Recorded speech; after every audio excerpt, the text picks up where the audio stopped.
Hello and welcome to episode 23 of Adult Music, the podcast with music for the mature mind. Russ here along with Mike in Japan. I'm here. You're there? I'm here. And you know, it's episode 23? 23. And the music just keeps coming. I was kind of afraid we'd run out of music by now, but no, it didn't happen. Not at all. Not at all. Yeah, in fact, it's we're kind of in perhaps a golden age. Actually, there's some good stuff coming out now. I'm really I had mentioned a lot of classical piano music coming out, but there's other stuff as well. I'm kind of pretty excited about the upcoming not just weeks but months. The next month or two should be pretty interesting. Comes in fits and spurts in the jazz. Some weeks I don't see much, and then suddenly there's all these things that come out that I really want to listen to. I guess, live performances are opening up little by little, but still it's not where it needs to be, but it's given people extra time and new ways to think about how to record their music. So we're getting studio recordings and then like online recordings where people are collaborating, from different places. We've discussed a few of those and other sort of unique ways of documenting music. So there's certainly a lot of stuff out there. And so, we've got enough for our regular episodes here. Also, this week, we've got your attention at the beginning. Look for interview 3 coming out this Friday about the forgotten but now remembered and recorded classical composer Pavel Ranitsky. Coming out interview with Daniel Bernardson and Marek Stilek, the conductor. Yeah, this is an interview we did kind of way back, but we've been holding on to it for waiting for the new release of their second volume in this Ranitsky series, which is coming out pretty soon, next week, in fact. That's right. So this is finally going to see the light of day. It's a good interview. So if you like about an interesting composer that you probably never heard of, I think it's well worth your time. It'll be out on Friday. That's right. And if you like classical symphonic music, Mozart and Haydn, and you want to hear his equal contemporary of the day, well respected at the time and also later, you want to hear these recordings. They're quite exciting, the compositions, and fresh, even though they come from long in the past. But I'm really excited to hear. Well, I think they're fresh because people haven't been hearing them. Yeah, they sound kind of they're very Mozartian, but they're sort of different, they're than different, that. Yeah. They have these nice kind of they're in the classical style with these very clear lines and the right. So that interview will come out on Friday, the same day as Volume 2 is released.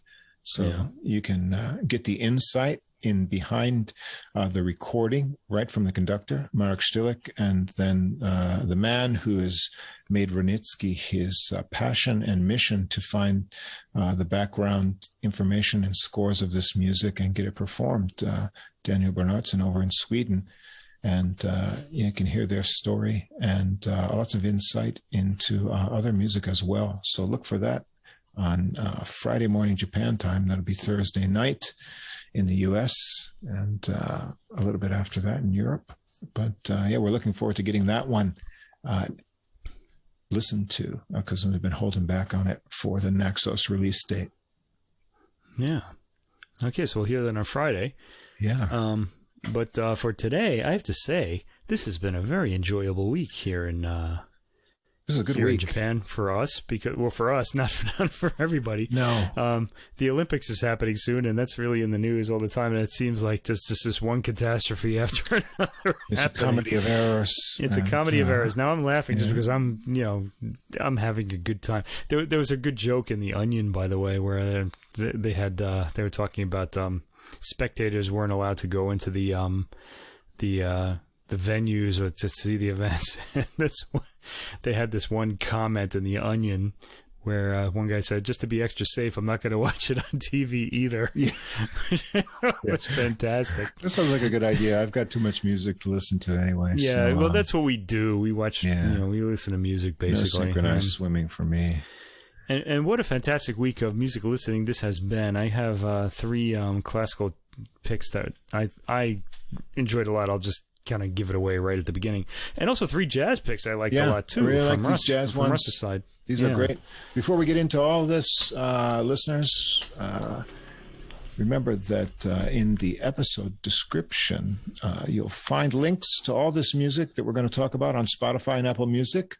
And also at the top of the description is a link to the full episode playlist. That's all the music in one place on our preferred streaming service, Deezer, where you can also follow us at username Adult Music Podcast, so you can hear this podcast and all the episodes along with the playlist for every episode with all the music in one spot.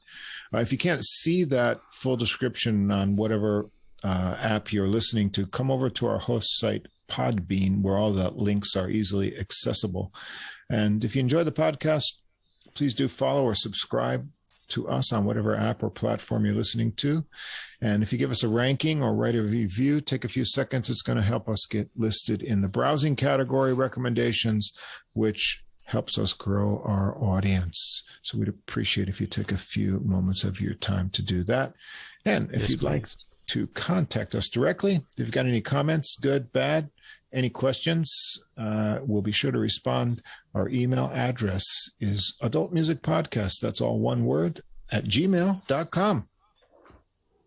Yeah, we were looking forward to hearing from you. Yeah. Okay. Anyway, getting into the music this week, the first pick that I have is a recording on the Beast label and called the Brandenburg Project. Now, when you hear the word Brandenburg, I think if you're a classical music fan, you immediately think of Bach, as you should in this case. But this is a little bigger than that. Okay, this is by the Swedish Chamber Orchestra, conducted by Thomas Dausgaard, which also kind of excited me because I've been listening to recordings of him of music by Nielsen and Bartok recently, and I've been enjoying those a lot. So when I saw that he recorded the Brandenburg Concertos plus extra works, I was very interested in this. Okay, now first of all, let me just tell you a little bit. Not only is this by the Swedish Chamber Orchestra, but it's got some pretty noteworthy soloists on it. Including, let's see, no, it's got all the composers here. Let me see. Håkan Hardenberger on trumpet. We have Mahan Esfahani on the harpsichord. There's who else is there? Boy, Pekka Kuusisto on violin. He's a Finnish violinist. These are pretty noteworthy performers. I was pretty impressed by the lineup they've got on this record. What it is a set of Bach's Brandenburg Concertos, and each Brandenburg Concertos, there are 6 of them, has a companion piece written by a contemporary composer that sort of plays on it.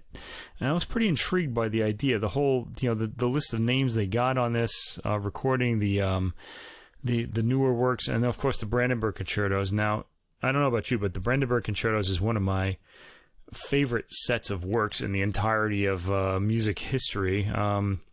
It's kind of like a, I kind of react like, dogs to squirrels when I hear the word Brandenburg, and I really need to hear any new recording of that. And this is that and more. This is a very, now, most recordings of the Brandenburg Concertos are 2 CDs, so it's about 2 hours long. This one has 3 CDs. There's a lot of music on this because of the project. It's got 12 works on it. The 6 Brandenburg Concertos and then 6 contemporary works. Boy, and there's a lot to talk about. I wrote, I'm looking at my notes here, and I made sure I took notes for this because it was such a long recording. I wanted to say something about the contemporary works, and now I've got this gigantic file of comments that I'm probably not going to get to all the way because I just want to go off on a tangent. All right, now the first thing I want to say about this is if you don't know the Brandenburg Concertos and you've never heard them before, this is not the place to start. Let me just say that. I agree. Because they're a little unusual, and we'll get into that. Now they're very enjoyable. I really liked this recording a lot. I'll just say that right up front. But if you've never heard the Brandenburg Concertos before, go for a period instruments recording. I would recommend anything conducted by Trevor Pinnock. Especially by the English, I think it's the English Brandenburg Ensemble. I think that's what the EBE. I think that's what it means. I'm not really sure. That's the most recent one. There was also one in the year 1980, which was one of the first period instruments recordings ever. Period instruments meaning that they used the instruments that would have been available to the composer at the time. So violins with gut strings, valveless horns. Boy, you want to talk about insane instruments. Turkey calls. Yeah. Gobble, gobble. And they sounded a bit like turkey calls, but I remember as a college student hearing that recording, and it was exciting because there was a kind of punk rock attitude to it. It wasn't beautiful, but it was exciting. You know what I mean? And it had, he had all the rhythms and stuff, and there was something very new and exciting about it. And I still love that early recording, even though over the years, over my lifetime, it's been a pretty exciting project, in fact. Period instrument players, I think a generation or two have passed now, and the generation that's playing now are just much better at these instruments than the original practitioners were. These people learned these instruments from nothing, and then they taught their students who then kind of like worked it out. So now we've got a pretty nice sound on it. The one I listen to most often is from the 80s. It's not a period instrument one, but it's the Leipzig Bach Orchestra Gerhard Voss from 1983. I just like the one. Yeah, it's a really nice one I picked up years ago here in Japan. It was all Japanese notes, but just sort of a definitive kind of Bach concept with standard performances and really nice tempos. I like that one a lot. So this is a lot different from that in many ways. This is a lot different. Yeah. Okay. Yeah. I'll also mention Ronaldo Alessandrini. We talked about him last week on the harpsichord. His recording with a Concerto Italiano is also excellent. It's got this fantastic melodicness to it, and yet you can hear all the voices. It's fantastic. It's also got an extra sort of cadenza for the fifth Brandenburg Concerto, which features the harpsichord. So that's another one. But I would recommend either of Pinnock's recordings as a first listen. Now, if you're familiar with the Brandenburg Concertos, you should definitely give this a listen. It's a little different. Now, first of all, I want to say this is on period instrument. This is not on period instruments. Sorry. Let me say that again. This is not on period instruments, on modern instruments. And you can kind of tell right away. There's a kind of buttery creaminess to the sound. Like the modern instruments at modern tempo with these steel strings and things like that, they tend to blend together really well. That's the purpose of them. But what happens then is the contrapuntal voices kind of get lost in the mix. You don't really hear them as clearly as you do on the period instrument recordings. And that is the case here. Right? You're not really getting like every voice clearly highlighted. There's a lot of like kind of blending, and like certain instruments will stand out. Also, I think Dausgaard, when he conducts these, brings out certain voices over others, which is not the way these are supposed to be performed. Every voice is supposed to be sort of equal. All right, now, but the thing is, this is something new. Now, if you think we're going back to before period instruments, what was happening before the period instruments movement started in the 80s, and really before that, but it really took off in the 80s, was that you had giant orchestral ensembles playing these works, and it's just unbearable for me to listen to today. I just can't hear these anymore. The Four Seasons or or these Brandenburg Concertos. But he's got a fairly small ensemble here playing these works on period instruments, and it's pretty appealing, I have to say. It's they're very athletic, driven, they're melodic, but again, a lot of detail is lost, so that's something. But that shouldn't keep you away from this recording. Okay, let's get into this and talk about what's going on here. Each Brandenburg Concerto is for a separate group of solo instruments.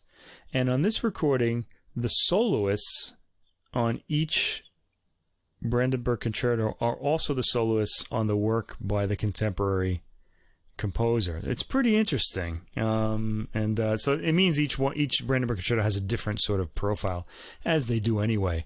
But the ensemble tends to add a cohesiveness to it. Okay, that's a little different here, though. Okay, let's start with, first of all, Brandenburg Concerto number 1. Okay, the thing I noticed about this is it's lean sounding and very fast, compared to the period instrument recordings. The period instrument recordings tend to be, well, they're pretty fast, but they're a bit slower because the instruments are a bit more of a challenge to play. You really have to get over those obstacles that they present. Cheerful, energetic. Okay. The accent is on the melodies, as I said, at the expense of detail. Not a big loss if you have other recordings of this, but just be aware of that if you're going to give this a listen. Yeah, okay. I said the details are blurred. I wrote this a lot here. Okay. All right. So after that, we have the first contemporary work by Mark Anthony Turnage. He's a British composer, and this work is called Maya, and it's for solo cello and this group. Now, in the Brandenburg Concerto, the contemporary composers were instructed to use sort of the same solo instruments, and they could change. They could make one like a single solo instrument, but they had to use and they could change certain things about it, but they had to pretty much keep to the profile of the concertos themselves. Turnage introduces a solo cello into this work, which isn't in the original work. Okay, he really gives the bulk of the musical activity to the cello here, which plays these really long, drawn-out lines, and the rest of the ensemble.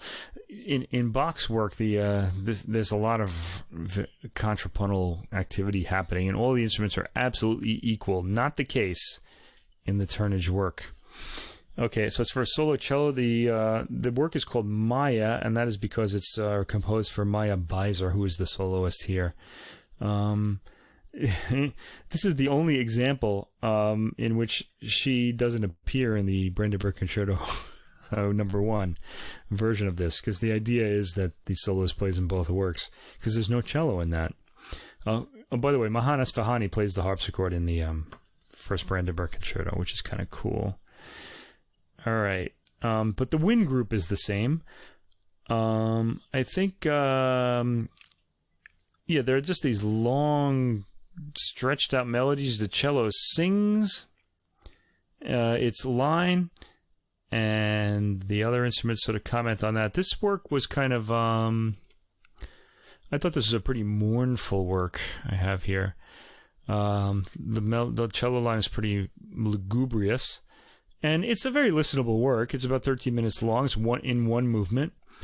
And it's really a contrast, I thought, with the first Brandenburg Concerto. It's very different. The first Brandenburg Concerto is very cheerful and has a lot of activity, and has the solo instruments are all interacting against each other, whereas in this one, it all focuses on the cello, really. Do you have anything to say about this? I'm going to give you a chance, because I got so much to say about this. I'm never going to stop talking if you don't talk here. I liked it at first because I thought the cello tone was lovely.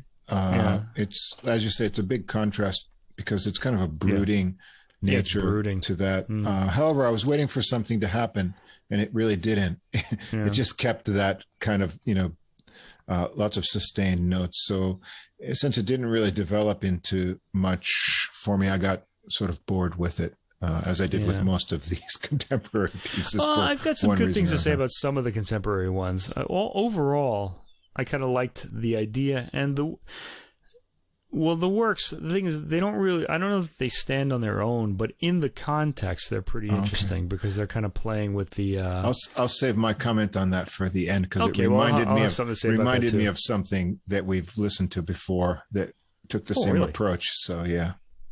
From the Grammy episodes. So. I got to go back to that. I don't remember what that was. Okay. Anyway, so we get down to Brandenburg Concerto number 2. Okay, this one is for piccolo, trumpet, flute, oboe, solo violin, strings, and basso continuo. All right, and this one is also at a very fleet tempo, and it calls for some amazing virtuosity in the third movement trumpet solo, especially if that trumpet happens to be valveless, which is not in this case. I think he's playing a modern piccolo trumpet. Nevertheless, it's still pretty impressive playing. The fluidity of the way this movement is played is remarkable. This is very fast. You'll never hear it this fast on period instruments. Absolutely not. It sounds effortless. It's a really difficult piece to play. Okay, now the companion piece to this is by Stephen Mackey, American composer. He was born in Germany, by the way, but they were to American parents, and then he moved to California shortly after that. So he's actually American, and he's got a foot in the jazz world as well, apparently. All right. In this, it's pretty interesting. The last trumpet note, it's pretty. This whole concerto is pretty famous. It goes dun dun dun da da da da da da, and then that one note here is held over, and acts as the beginning to the Stephen Mackey work. They're sort of connected. Mackey's work is called Triceros, Tri 3, and Seros, of course, is I think it's Greek for a horn, like the rhinoceros, right? Yeah. Yeah, the rhinoceros, Seros is a horn. So, because the soloist, who in this case is Håkan Hardenberger, the Swedish trumpet player, very accomplished trumpet player, in fact, plays 3 different trumpets in this work. They are, let's see, piccolo trumpet, flugelhorn, and trumpet in C. So he kind of gets around on this one. All right, at this point, I thought that the idea started taking off. I rather liked this. Mackey's work, Triceros, is 18 minutes long. It's a pretty chirpy work, and it matches the tone of the second Brandenburg Concerto pretty well. It has kind of I wrote a crystalline texture to the gently plucked strings near the beginning. The horn and the flugelhorn have lots of solo figuration. And of course, Hardenberger gets a good sound, as he always does. There's a lot of virtuosic trumpet in this. I enjoyed this a lot. The piece ends on the same melodic fragment that the Brandenburg Concerto's trumpet ends on. So it goes dun dun dun dun dun dun dun, and then it's over. So it's almost like an extension of the entire second Brandenburg Concerto. It can be heard as an extension of that concerto. I like the cheerfulness of this work, the playfulness of it. In conjunction with the Brandenburg Second Concerto, I don't think I'd want to hear it on its own. It would be kind of odd, but I thought it was well done in the spirit of this concerto or this project. I like this a lot. Anyway, what do you think? This was one of the better ones. I like the woodwinds in the beginning, and then the brass. I think there's a horn, or it's a flugelhorn in there that's good, and then the trumpet is very virtuosic. I like the harmonies in this one best because I found them to be, not too far of a stretch from, the companion piece in the Bach repertoire, so that they were sort of traditional, but then suddenly something different, just enough to tie them together. So I thought the connection was kind of intriguing. And then you got that kind of the cutesy Bach ending was a surprise at the end. So I kind of like that. But, being a trumpet player, then, that technique and the feature of the trumpet in this one was one of my preferred numbers of the modern one. So I sort of thought you would like this one. Yeah. When I was actually listening to it, I was like, I bet Russ is going to like this one a lot. I did like, usually I really hate it when they kind of connect like an old work with a new one. Colin Matthews did that in The Planets when he added the Pluto movement to Holst's Planets, and now Pluto isn't even a planet. So there you go. We're back to the 7 planets again. I'm really happy about that. Well, I'm happy about it. I don't know that I'm happy extra about it as planet far as that's going to crash into us. What is it, Nibiru or something like that? Is that going to happen?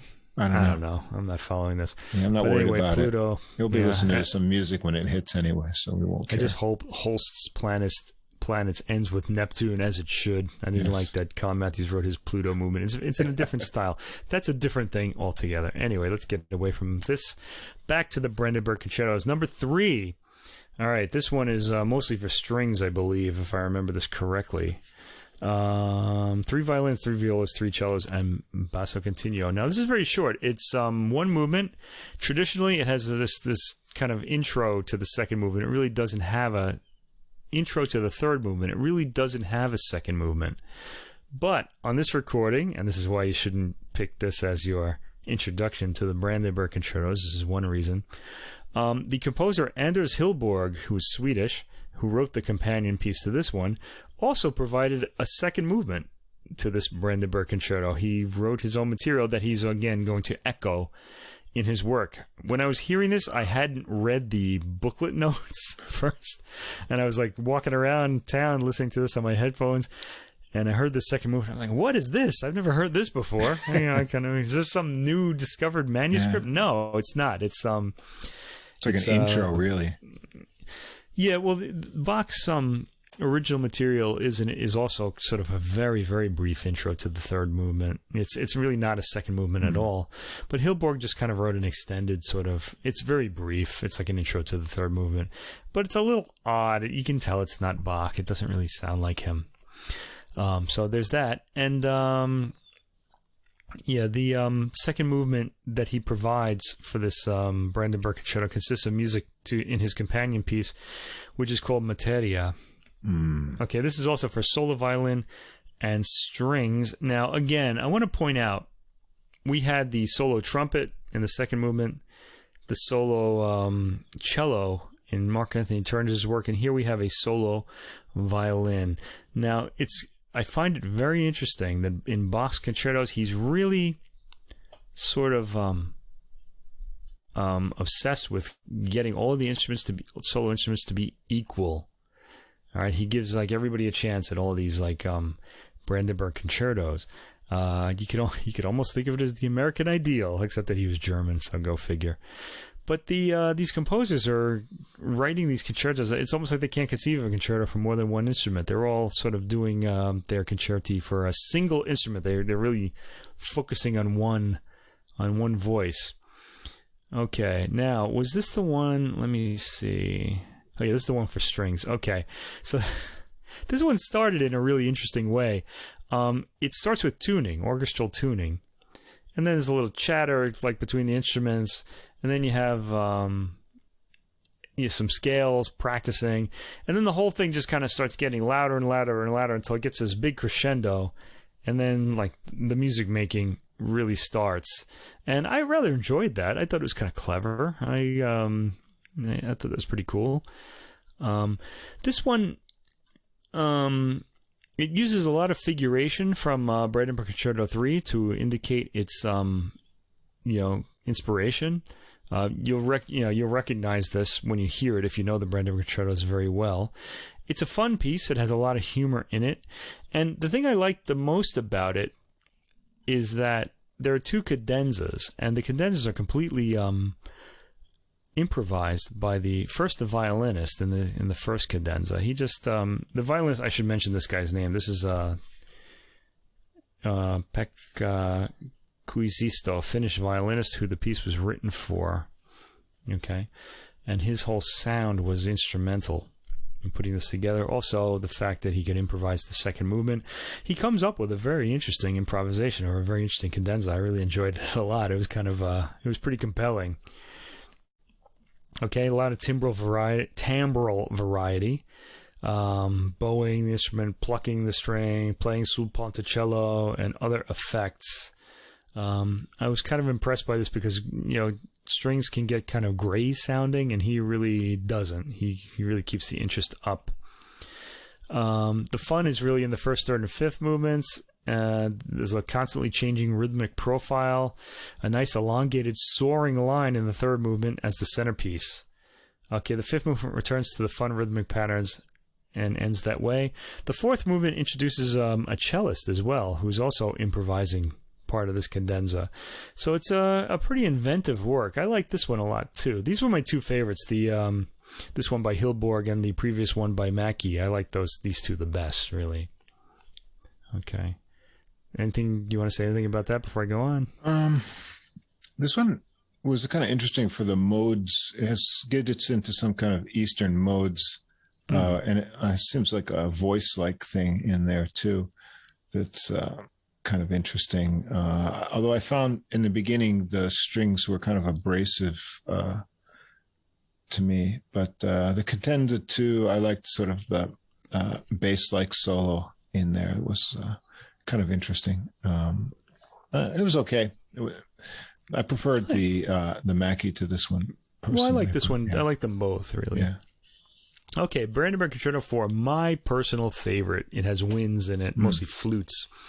And I really love this one. This is the first one I generally listen to when I get into a recording of the Brandenburg Concertos. Okay. This one's pretty straightforward, I think, this performance of the Brandenburg Concerto. There are certain familiar approaches to me that were approached differently. For example, legato, like on and then it goes instead of dun dun dun. People will usually play those that ending of that phrase staccato, but here they're legato, and I kind of liked that. It was a little different. I prefer the staccato, but I was happy to hear that here. Okay, so I really enjoyed this. By the way, if you're interested in the Brandenburg Concertos, this one has a something unique in Baroque music. In the end of the third movement, there is actually silence. Usually you get this kind of like a perpetual motion sound in Baroque music, but at the very end of the third movement, you have a few pauses. Not silence, but pauses in the melody where the perpetual motion rhythm just stops. Very surprising for a Baroque work. Okay. The fourth, so the companion piece to this one is by Olga Neuwirth, who's Austrian. And her piece is called Aiello, and Aiello is the name of one of the Greek harpies. This one kind of comes around to restore peace, which should probably come around today, I guess. Okay.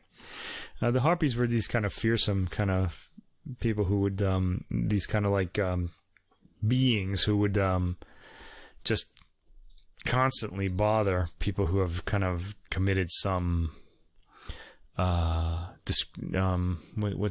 can't think of the word, some act that is not acceptable, let's say. Okay, anyway, Aiello, okay, uses material from Brandenburg Concerto No. 4 to indicate its kinship. No problem here with me. I love Brandenburg Concerto No. 4 more than any of the other ones, even though I like them all. This is a pretty comical work as well. I really like the fact that these contemporary composers kind of went for a lighter, sort of more comical sort of approach, except for Turnage, who is kind of very serious, and he's usually not. This particular composition has some odd instruments in it, including a tuned glass. I think a wine glass is used. And let's see what else we have here. We have a solo flute, 2 muted trumpets, and there's a typewriter as well, and also a bell, like a desk bell to kind of call someone, which is sounds like the typewriter bell.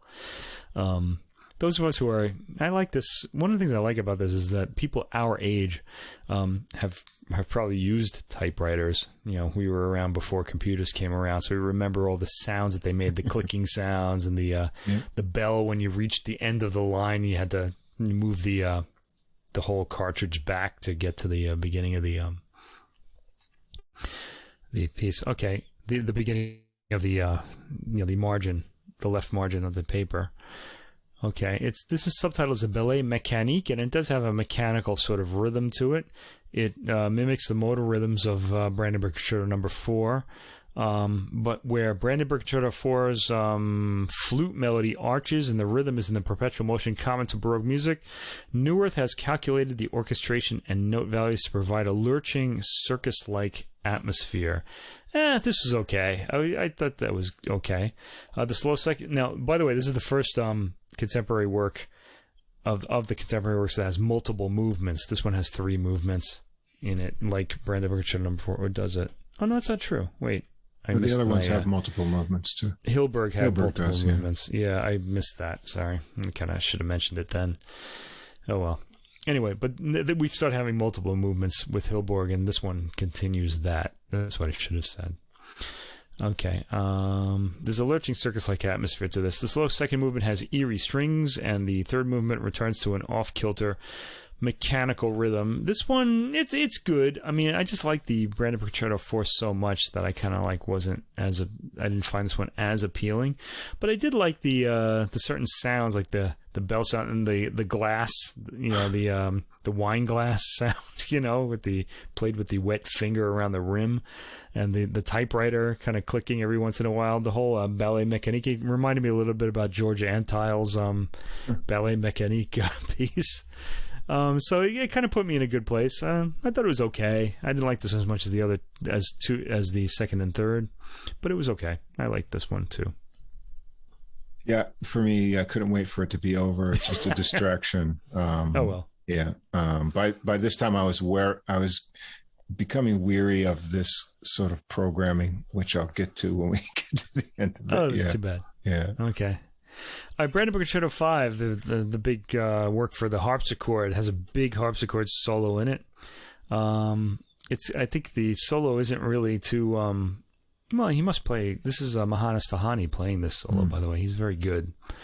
All right, and so there's that. Okay. Uri Kane is the composer of the companion piece for this. He's American, and of course, he doesn't use the harpsichord. He uses the piano, which kind of disappointed me. I really wanted to hear the harpsichord in a modern work, But this piece is called Hamza, which is it's the number 5 in Arabic. I forget. Okay, I'll have to look that up. Okay, anyway, I'll tell you in a minute. Okay, this is the longest piece on the disc. Way to hog the the time, Uri Kane. This is a 3-movement work. Each movement is 9 minutes long. This took almost half an hour. Okay, I didn't really appreciate that too much. I thought it should have been shorter. It's sparing in its use of the piano, which is the solo instrument. The Brandenburg Concerto 5 uses the harpsichord extensively. There's a big solo for it. Again, it frequently recalls parts of Brandenburg Concerto number 5. Movement 2 is a little spooky, with many dark, sparsely placed tones. This piece was too long. Basically, is my big complaint about it. It was okay. I mean, but it didn't really do too much for me. I liked how it started. It sort of started like stately, but then I thought it became like a mishmash of ideas that I couldn't separate, and then it went on way too long. So. Yeah. I'm still looking for the meaning of Hamza here. It's an Arabic word. I know that. It's the word for 5 in Arabic. I was right. Okay, it's the number 5 in Arabic. Okay, and then we get to the final piece. Now, in this case, the order is reversed. Brett Dean, Australian composer, writes an introduction to the Brandenburg Concerto number 6 called "Approach Prelude to a Canon." Now, we actually heard a Brett Dean work long ago for trumpet, if you remember. It was, I can't remember the name of it, but it was, there were 2 contemporary composers on this. It was a Beast release, too, I remember. But we both liked that. Anyway, this one starts energetically, goes out to long, drawn-out string tones. The second movement is a bit pensive, and the third movement picks up steam. The piece blends into the opening of Brandenburg Concerto 6. Okay, this is another one that kind of just goes directly into the concerto, the Bach here, which is why it is the only contemporary work on this album to be programmed before its companion concerto.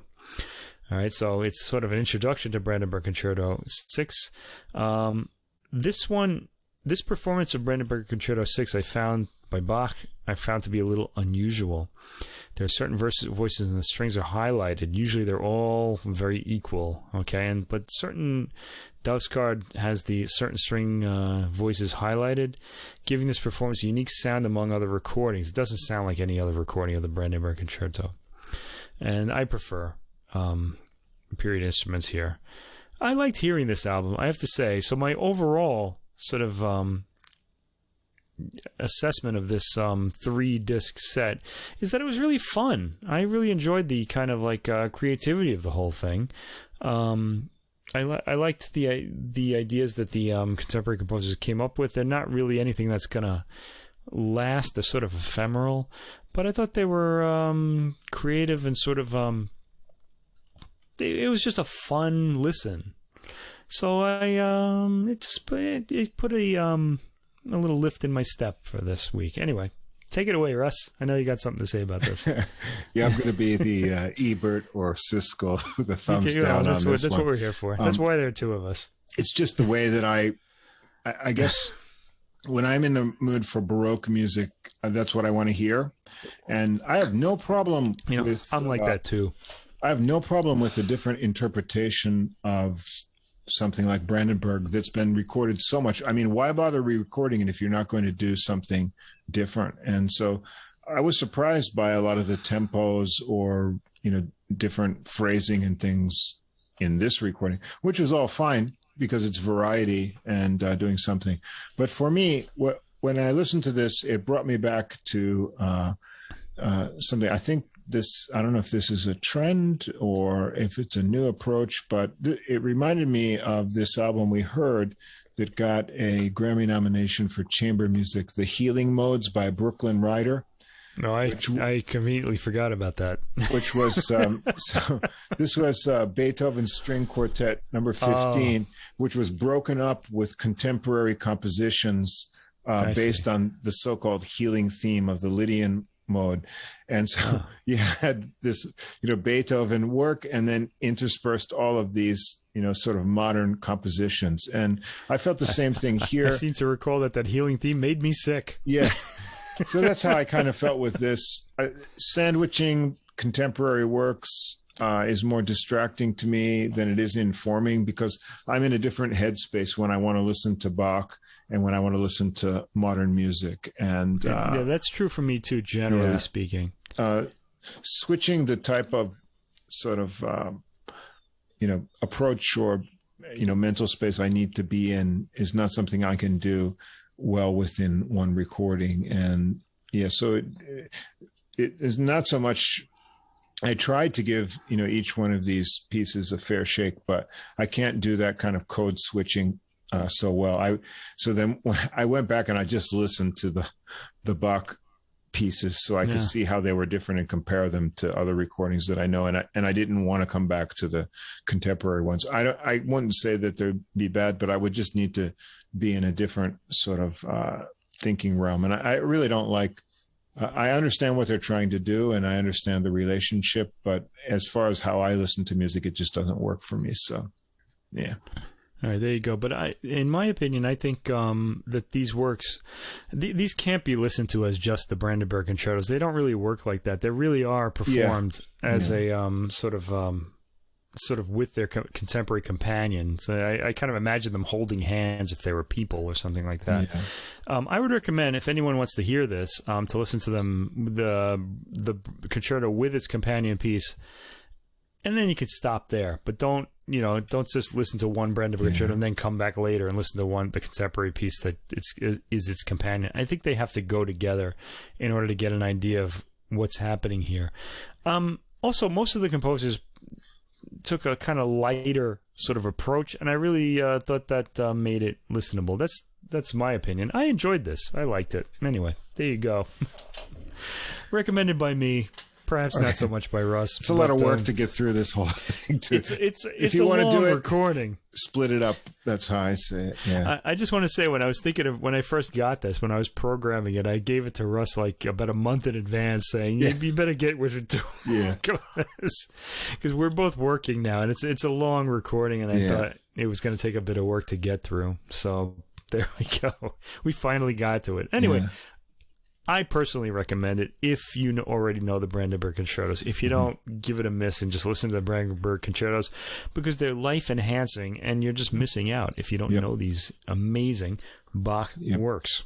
Okay? All right. Now, being that we're kind of juxtaposing contemporary composers with, older works, I had another recording here just recently released on ECM New Series, which juxtaposes a work by Toshio Hosokawa, our first Japanese composer that we're talking about on this program, with Mozart. So it's sort of in the same strange bedfellows here vein in a sense, and these are indeed strange bedfellows, I think.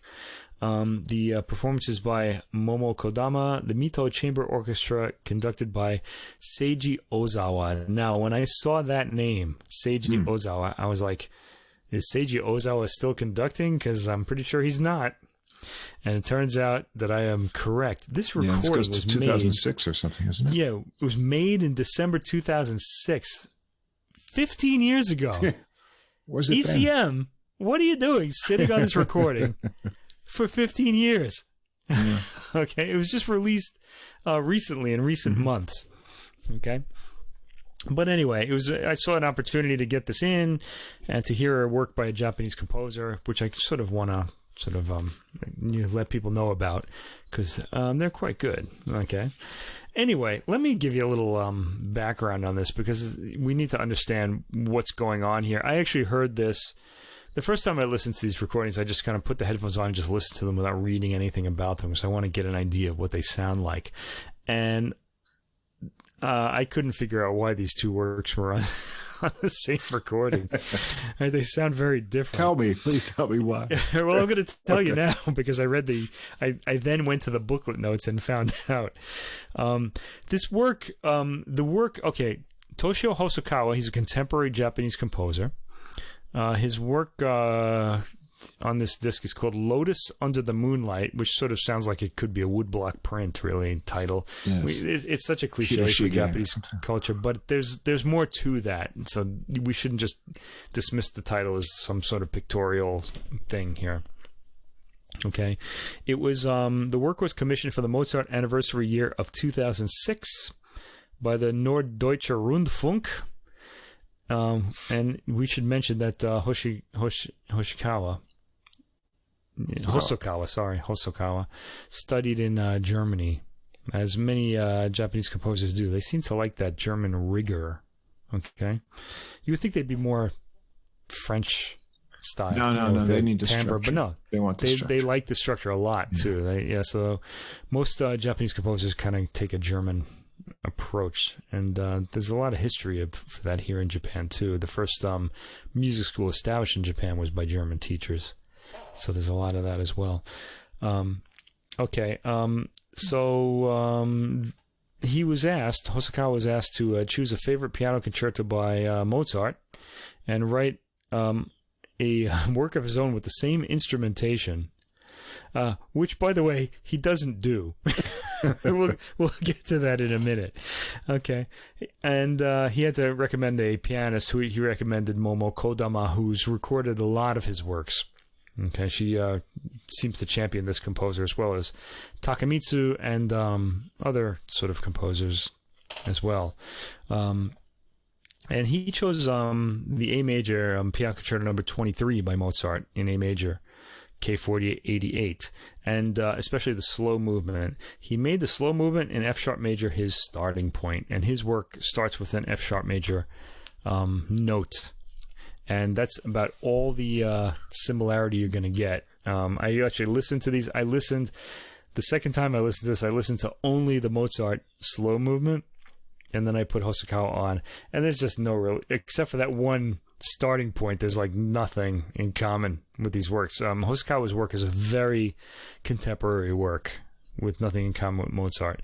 Now, what he's done here, let me see. Hosokawa's work, Mozart, of course, he's a classical composer, and what's important to them is the line, the musical line. Okay, there's a melody, and then there are the other lines that are very clearly delineated. And Hosokawa's work kind of sounds more, you could almost say, it's more atmospheric. It builds up to these atmospheric timbre-heavy crescendos, and it includes sounds like, I heard a marimba in there. There are all kinds of chimes and bells. This has nothing to do with Mozart, because he's not using the same orchestration. He's adding to it, let's say. All right, there is a piano, though, and I think that's what he means by using the same orchestration. So there's the piano solo. Now, the work is called Lotus Under the Moonlight, and the lotus is very important, of course, in Buddhism and really in Japanese culture as well. Flowers are pretty important. I don't know if it was we were working together, you and I, Russ, in a high school once, and the students all named their it was sports day, And I remember that the students all named their sports teams after a flower, which we thought was sort of odd, But flowers are really very important in Japanese culture. And they didn't even choose like tough flowers like the Venus flytraps or anything like that. They chose like the hyacinths, the chrysanthemums, those sort of things. Okay, just ordinary flowers. But flowers are very important in Japanese culture. And Zeami, who is the sort of originator of the Japanese No theater, he wrote a very famous book about the aesthetics of the No theater in Japan. He said that perfection in performance, he compared perfection in performance to a flower, which I guess is perfection in nature or something like that, and goes on a lot about that. So flowers are really, really important in Japanese ideas. Okay, and in this case, what Hosokawa is doing, he chooses this note F sharp. Now, the lotus is the piano. In this case, the piano represents the human realm. The lotus, the Buddha, is often indicated as sitting on the lotus. It's sort of the seat of the higher mind. The opening of the lotus represents the opening of the mind to the higher consciousness, basically. And so the piano represents the lotus flower, and the lotus grows, of course, in a lake. It's in the mud deep beneath the lake. It stretches out and then opens its mind to the sky. The orchestra in this piece is representing the world around the piano, the human person. So the lower notes, anything lower than the F sharp that we hear at the beginning, represents the muddiness in the lake or all that stuff. And the anything higher than that is the sky, the infinity of the heavens. All right. So knowing that, I listened to this piece again, and I rather liked it, I have to say. It was fairly compelling. I was kind of listening with this sort of idea in mind. Is he in the lake? Is he in the sky? This sort of thing. And what the piano was sort of commenting on. Now, his pianist here is Momo Kodama. She's from Osaka, by the way. She's pretty close by. Hosokawa himself is from Hiroshima. Okay. Kodama studied at the National Conservatory of Music in Paris and had some pretty impressive teachers, including Marie Peraya, Andras Schiff, and Tatiana Nikolaevna.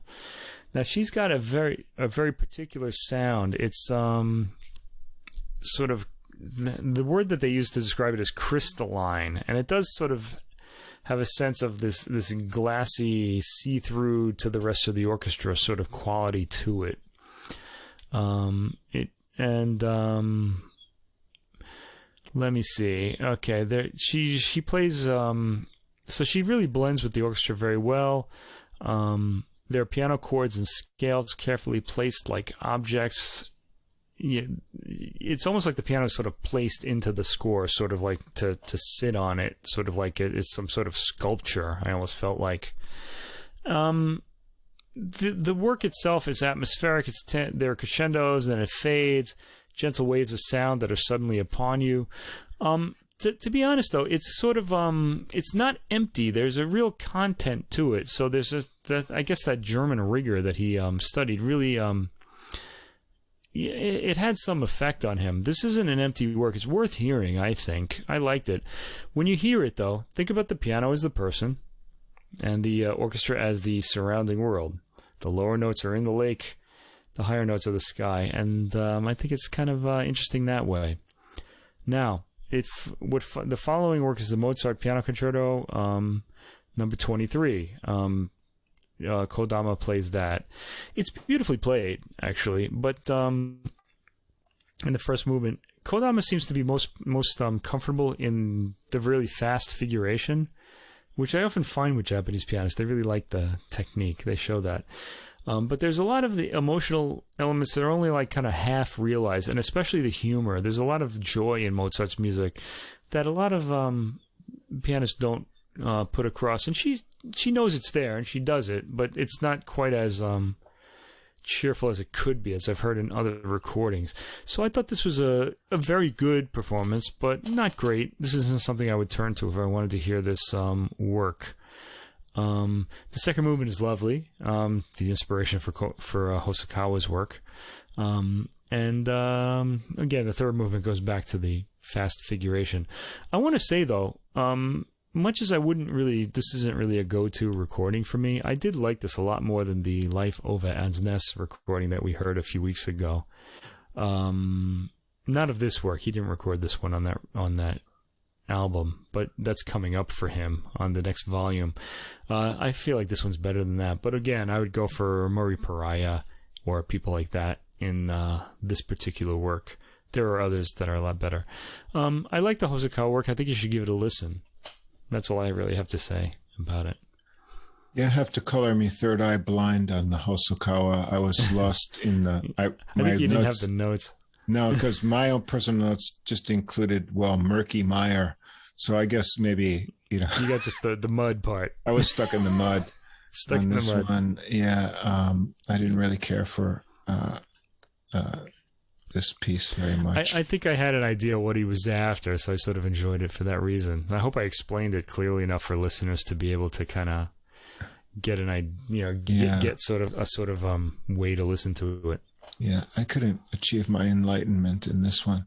In the Mozart, though, she has a really nice touch. The texture of her playing is also really good. We should mention this is a live recording, both pieces, and there's applause at the end of both works. Yeah, but for a live recording, the balance with the piano and orchestra is really nice, and I felt I could hear the textures of the orchestra really well, but in the balance with the piano was good. As you said, I don't get any great emotional feeling on the other sort of places where you can draw that out in Mozart's compositions. The technical things are all flawless, and she does have a unique kind of touch to that. So on the speedier passages and technical things, it's a fine performance. Not completely moving. There's other ones, as you mentioned, that you may get more sort of emotional satisfaction from. But for a live performance and overall recording balance, I enjoyed the Mozart one. The Hosokawa, it's okay. It's a bit of a challenge. Yeah. Yeah. It's good. It's if you're into, ears. something, stretch your ears a bit. Something new in the piano repertoire, and you haven't heard this one, it might be of interest. But for me personally, I didn't rub the Buddha on this one. So I have to say, though, if we're going to talk about contemporary music, I found, like, say, last week's Magnus Lindberg works to be more compelling than this. Although I liked this, it was good, but I thought the Lindberg had a lot more interesting detail in them. It was shocking, that one, actually. Yes. What, the Lindberg, you mean? Yeah. It was pretty compelling, I thought. Japanese pianists tend not to be hard on sleeve players, which is a bit of a shame. They work a lot on technique, and you always hear it. They're always such great technicians. But if you're gonna go for the hard on sleeves type playing, you gotta go. I think you have to go to Europe or to America for that. Yeah. Although, anyway, the third that Bach, the Brandenburg project recording took a long time to talk about. We still have one more classical recording. One more to go. One more to go, and this one is called it's Brahms Clarinet Sonatas by Julian Bliss, who is a new sound, let's say, a new face, new sound on the scene, and good sound he is. He's accompanied by James Baillieu here. Yeah, this is blissful playing. All right, now these are the two clarinet sonatas, and he also adds for good measure in the middle to separate the two, the Vier Ernste Gesänge by Brahms. These are arrangements for clarinet and piano. What am I saying? Okay, they're probably arrangements for clarinet and piano, arranged by Bliss himself. Okay. Now, interestingly enough, Julian Bliss, his accompanist on the piano, James Baillieu, and Johannes Brahms all have the same initials. So the cover art has a big JB in the middle of it, just in case we missed that. Maybe. All right, now I really wanted to hear this because I've been hearing a lot about Julian Bliss, and I'm kind of interested in the clarinet. I like its sound. I love the Brahms Clarinet Quintet, which I know fairly well, but the two Clarinet Sonatas for clarinet and piano I was never terribly interested in. They're very late sort of elegiac sort of works, and I like his short piano works. His late short piano works a lot because they're short. Here, these are actual sonatas. They're full-blown works that he was going to play with that Brahms played with the clarinetist that he wrote them for, great clarinetist of the time, whose name I'm not recalling at the moment. But anyway, I wanted to hear this for his sound. All right, Sonata 1, of course, Brahms wrote both of these works towards the end of his life. They're among the last works he wrote, actually. Sonata 1 is autumnal, rather tranquil work of resignation and letting go. Just what I want to be listening to these days, I guess. This is probably why I've never really gotten into these, really, is because of the mood that they're after for. Anyway, Bliss provides a beautiful tone in all of these, and the ensemble, just the two of them, well recorded and well balanced. You can always hear the clarinet over the piano. The second movement is particularly moving in this particular work. The tempo and volume levels are perfectly judged. Bliss gets a lot out of expression out of his tone and phrasing here, and I especially like the clarity of Baillieu's playing in the fourth movement, Rondo Finale. He puts the mood across with complete confidence in its clarity. It's sort of like it's a rondo, and he kind of plays it like very there's a kind of solid quality to it where you just know you're in good hands. Like the melody comes across, and it just feels really just that the mood is absolutely right. I really liked that a lot. Okay, Vier Ernste Gesänge, which means 4 serious songs. They're originally vocal works. They have words, and the songful nature of his playing is exposed here. I think that's probably why he wanted to put these on. Yes, we could hear his very melodic playing, and it's good. And I think it's good to hear the melody without the words sometimes. The words can distract you from the beauty of the melody. It's always good to go back to the words afterwards, though, I think. Okay, Clarinet Sonata number 2, the second one, is sad and mournful, kind of like the first one. Bliss gets a lot out of his smooth, beautiful tone. He gets a lot of sensitivity out of it. Things cheer up a bit in the third movement's middle section, and Brahms seems to like the darker tones of the clarinet. He exposes them a lot in these two works. The thing is, these two works for me, they're really great works. I can't complain, but like with Brahms, they both have the same sort of mood, and I think Brahms. I like Brahms's later, shorter works, like for piano, but I think these are a little too much for me. Maybe one day I'll get into them a little more. But fantastic performances, I would say, and there's a great new clarinetist on the scene that we all need to listen for, Julian Bliss. Remember that name? He's English, by the way. Yeah, I found that. I really enjoyed his tone. It's a very fluid and pleasing sound. He can play anything, and it's going to sound, buttery and warm and nice. And then the performance of these pieces, as you say, the other works being sort of vocal pieces, he captures that well. He's able to impart a voice-like sort of lyrical quality to his playing that you can almost imagine someone singing those in the way that he articulates.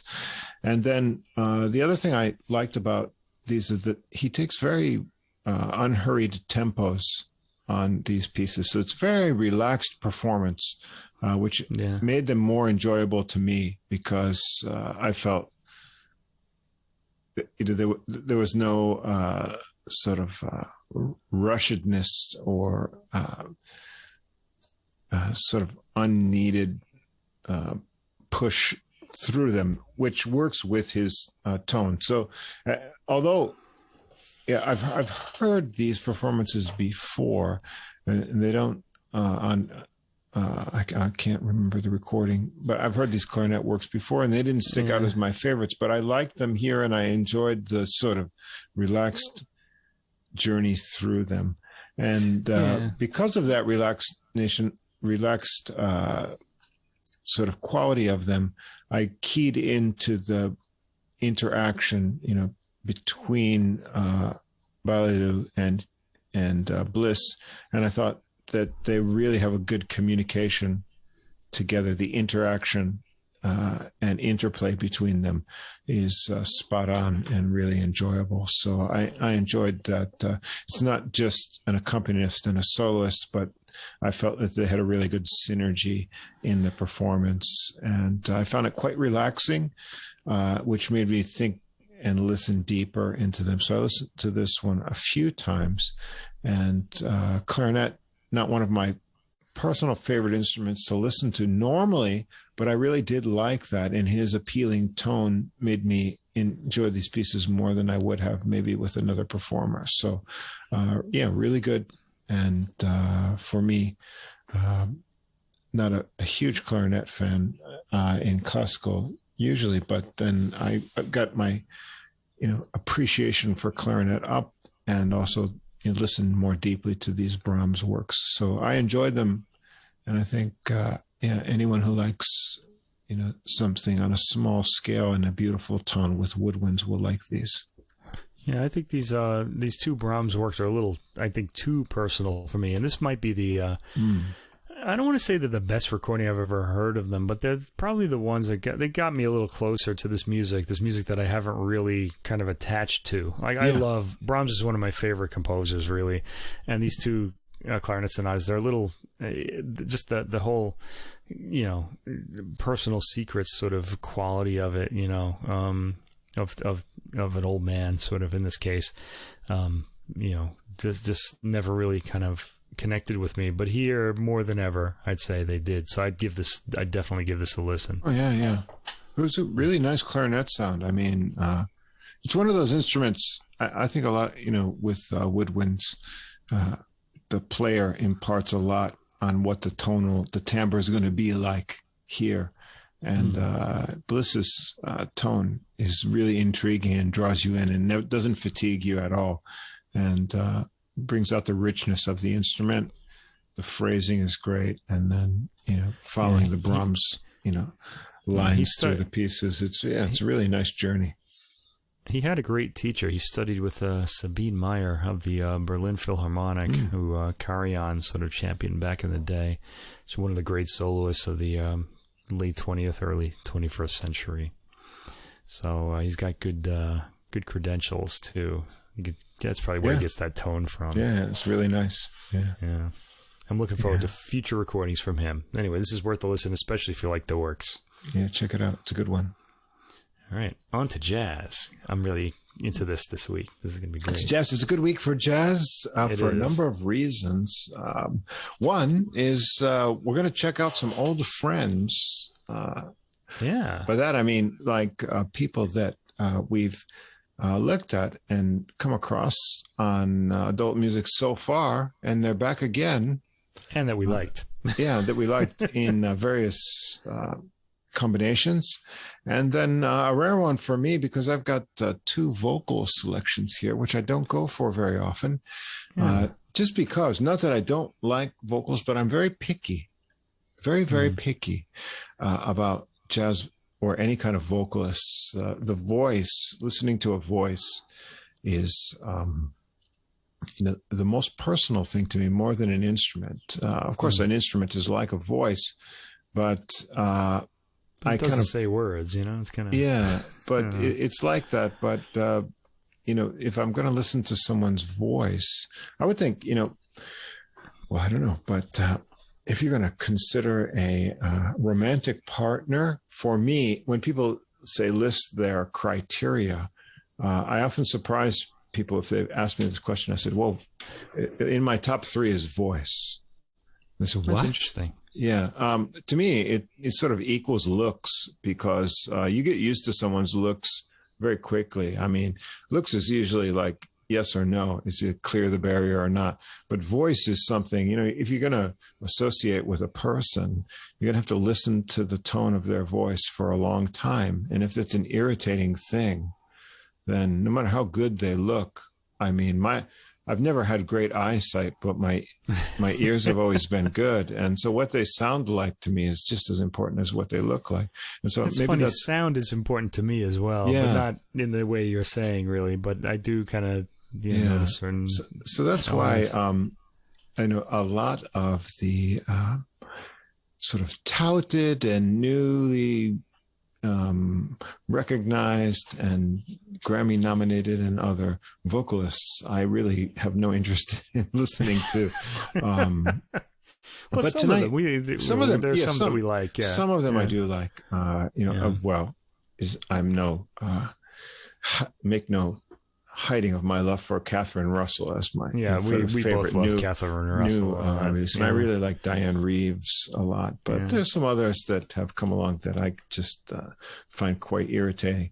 But tonight I'm happy to have two of those that I really enjoy, voices that are kind of on different ends of the spectrum. And before that, though, we've got a pianist. Let's go to an old friend here. Yeah, an old friend, old friend, who we're both kind of intrigued with.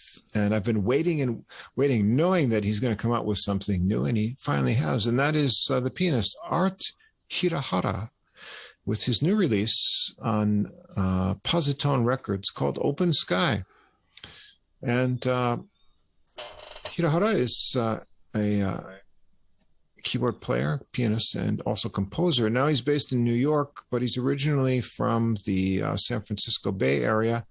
He's born in 1971, so it puts him just about 50 years old now. But he's been in New York since around 2003 or so. He went there to put himself in the pool of, world-class jazz musicians. And so he's held himself up there and worked with lots of famous people and proved that he's one of the worthy people in the higher level of talent. And what he demonstrates here. Yeah. And what I like about him is that he can do everything.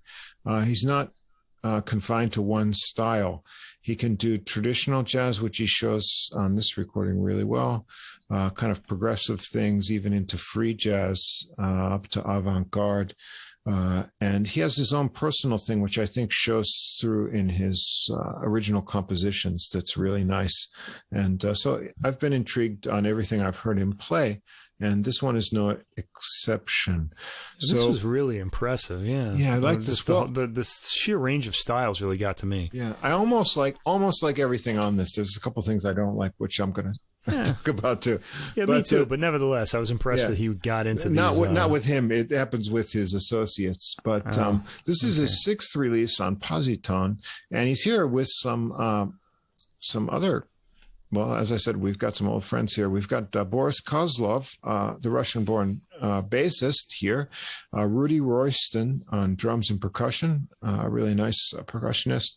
I'm not sure how to pronounce this name, but guessed Ben Girese, maybe, on vibraphone, just on one track 4. And we've got Nicole Glover on tenor saxophone on 2 cuts and soprano saxophone. Now, interestingly, we heard Hirahara also with Kozlov and Royston. This is the trio bass, just back on episode 14 of Adult Music. And this was as the backing trio behind the trumpeter Alex Sipigin's latest recording, Upstream. So here, he was playing the role of accompanist, but he really shone, especially in sort of the ballad tunes. And we both noticed his presence there. Yeah. And so it's the same rhythm section, but with him as leader here. And then Kozlov, we've heard before that back on episode 2 of Adult Music with Dave Kokoski on Sure Thing, just a duo album. So, these names have come back here. And so, here we've got Hirahara as the leader. And so it was really interesting to hear this, and it does not disappoint. So we start with a tune called Groundswell. This is a great original tune. It begins with a kind of swelling modal chord, a piano intro. The bass and drums kick in, and it's a really kind of uplifting melody over these modal changes here.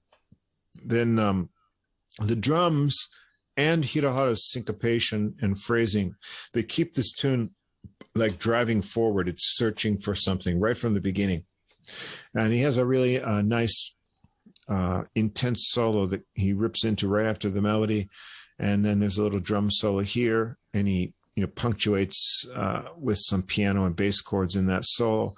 And it's sort of always moving forward on this original tune by Hirahara. Really nice way to get started and show you some of his compositional accomplishments too. It's really nice. Change of pace in the second tune. It's called Inimitably Mr. B. This is a relaxed swing tune, and this shows that Hirahara can really swing easily, but with really nice, clean articulation. He doesn't have to play fast or show off his chops. He's got a really nice touch. And what I also like about his playing, the balance between his right and left hands is really good. Some players, the left hand is sort of like an afterthought or something just along with melody. You always get a sense that he's putting equal effort into left and right hand, left and right brain. What he's playing in the melody is really supported with his left hand really well. And this is really playful and joyous solo here. There's lots of nice phrasing, trills, and some other ornaments in a nice swing style. So this second number is really nice. And then track 3 is one of 2 solo piano pieces on this album, which is a real treat. So here he's all alone, and he starts with some interesting chords that really build a tension.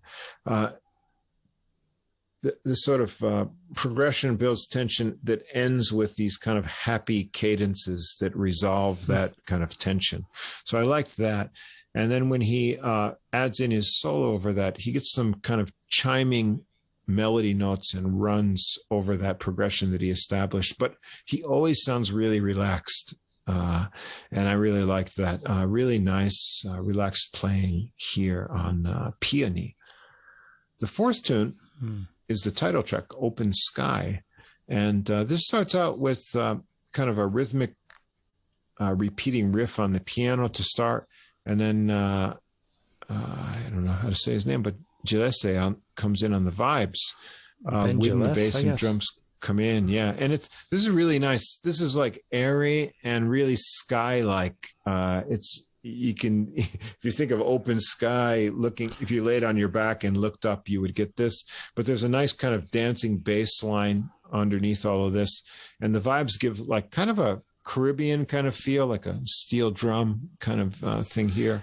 So a well-titled track, let's say. Yeah.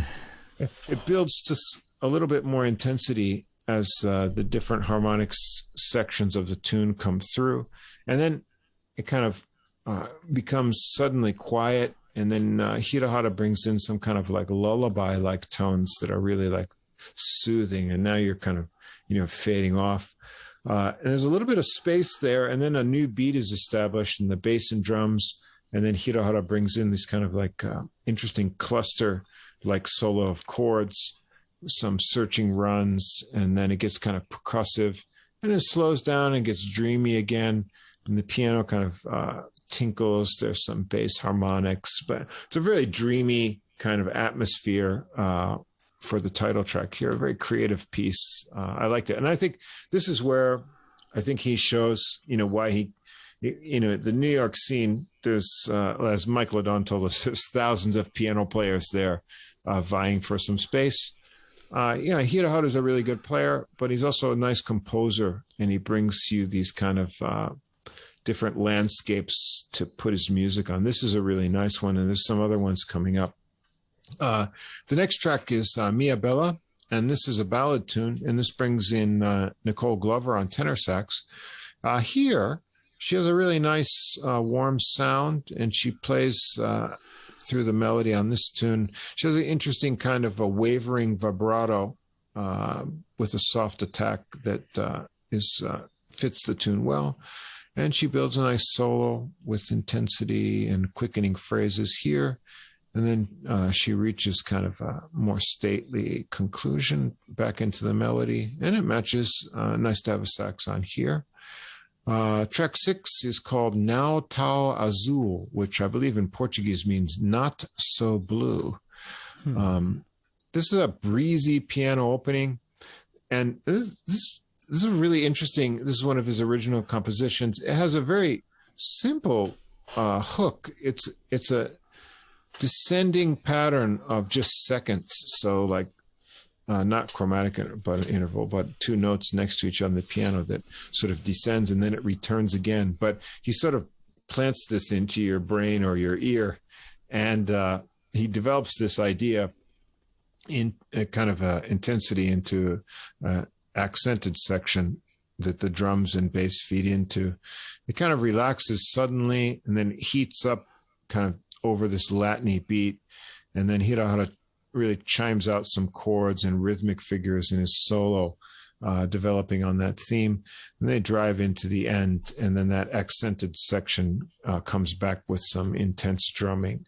So another really nice original piece that builds off, simple elements, but, developed really well and thought out. Track 7 is a really unique one. It's called Cittadella.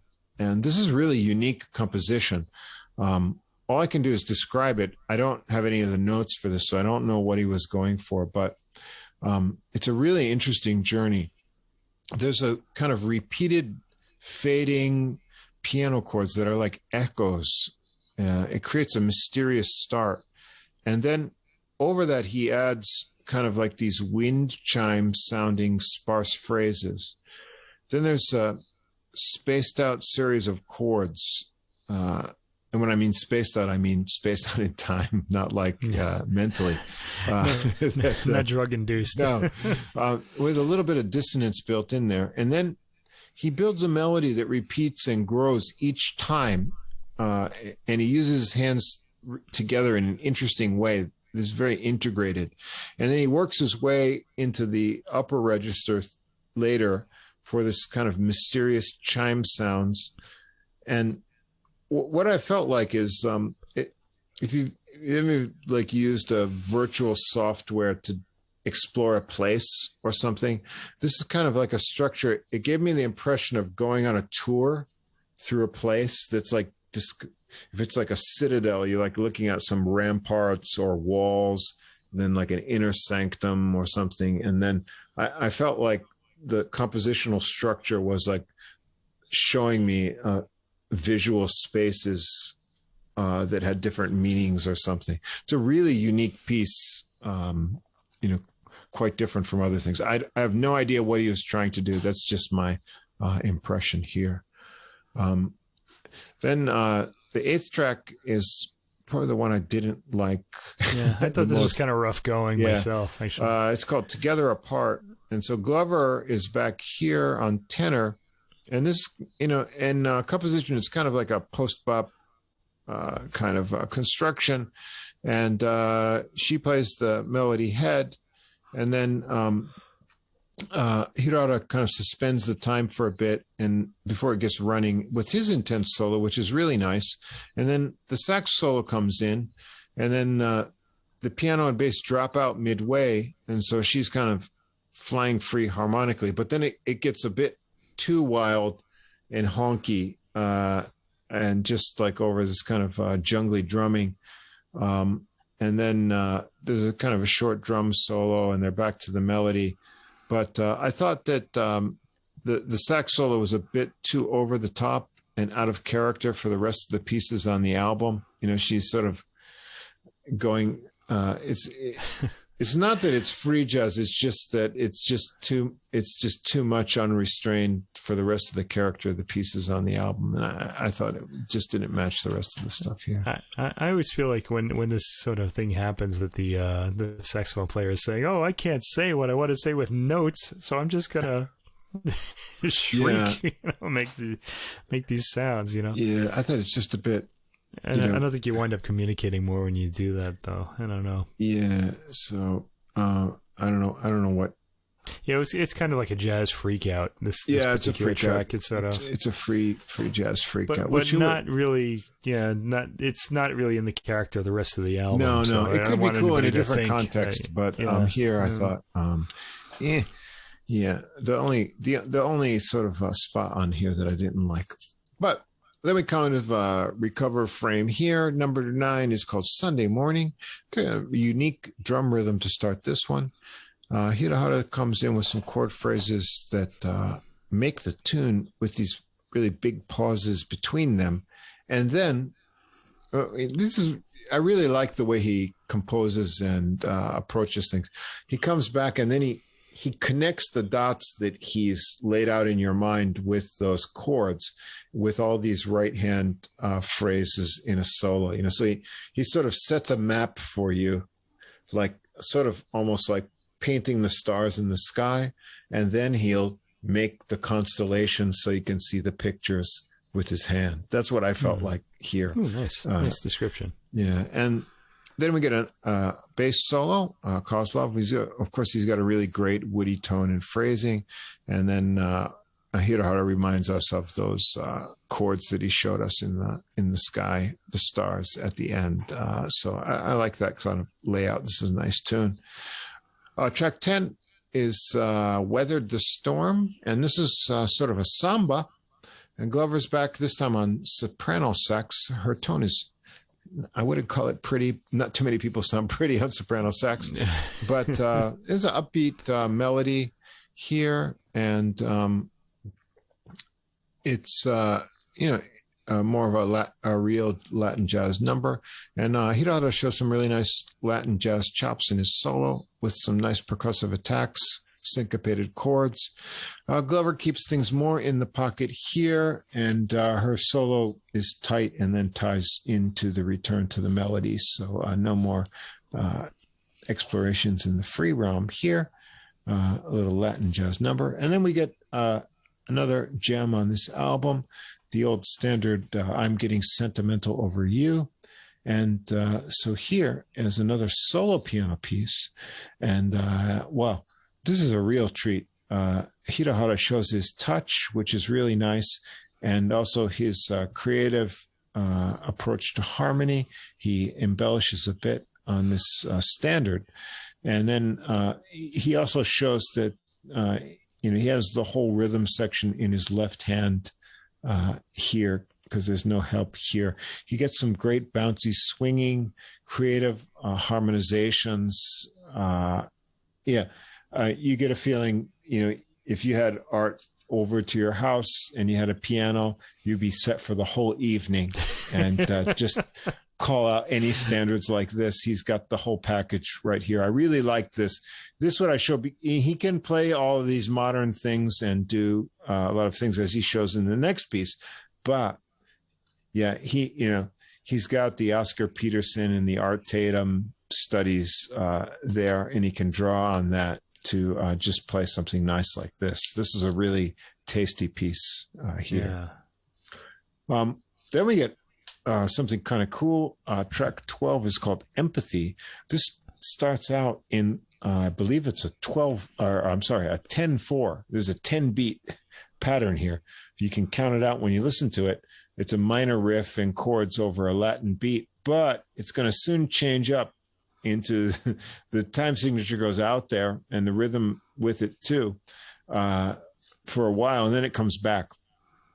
When Hirahara gets into his solo, it stretches out for some really intense rhythmic playing, and he comes back to the riff a little bit later with a drum solo over the chords, and then there's kind of a 3-note cute ending. So this is a uniquely composed rhythmic piece with 10 beats to start and then changing up to make sure you're on your toes. So this is kind of a cool modern type of piece. And the last piece on the album is called Nightfall. And this is a kind of a gently swinging waltz ballad. Nice piece. Hirahara kind of builds the phrases of the gentle melody with lots of spaces between. And Kozlov has a nice tasty bass solo here. And then Hirahara comes back with a really well-structured solo. Again, here he shows his sense of touch, and he's backed by this nice textured drumming from Royston before he comes back to the melody. And he shows here really nice taste. One thing Hirahara, despite his technique and kind of creativity, he never overplays. So you never feel like he does too much. He always leaves something. So when he comes to the next piece, there's another aspect of his playing to show. So there's a great maturity in his playing with also a lot of variety. So I feel like this release is really good. Despite the overplaying on the sax a bit, I think I would have been happy just to keep with the piano trio, although the vibes on the one piece were really nice. But Hirahara is really creative and nuanced pianist, and he's accomplished in a variety of styles. He can go back to the old eras and pick up a little bit of stride and really some swing. He can play on his own. He can play in a group. He can play swinging. He can do modern type of things. And especially here on the two solo pieces, he shows that, he's complete on his own. But in his own compositions, he shows a real freshness that's really enjoyable. And so this is his sixth recording. You can go back and look at the rest of his catalog. It's all satisfying. And then I'm always going to be interested in what he does next. Yeah, me too. When I hear that he has 6 other albums, I just think the sheer variety of styles on this album is really very impressive. And I just kind of wonder, does that happen on the other 5 albums as well? I mean, I haven't heard them. I do like his playing a lot. And I thought Nicole Glover, she just overplaying. She just kind of overplayed in that jazz freak out. I thought she was really good throughout as well. Just that one track I thought was kind of odd, but I enjoyed this album a lot, and the playing, and I've actually it's available on CD and it's on its way to my house. I just want to say that. Yeah, I liked it a lot.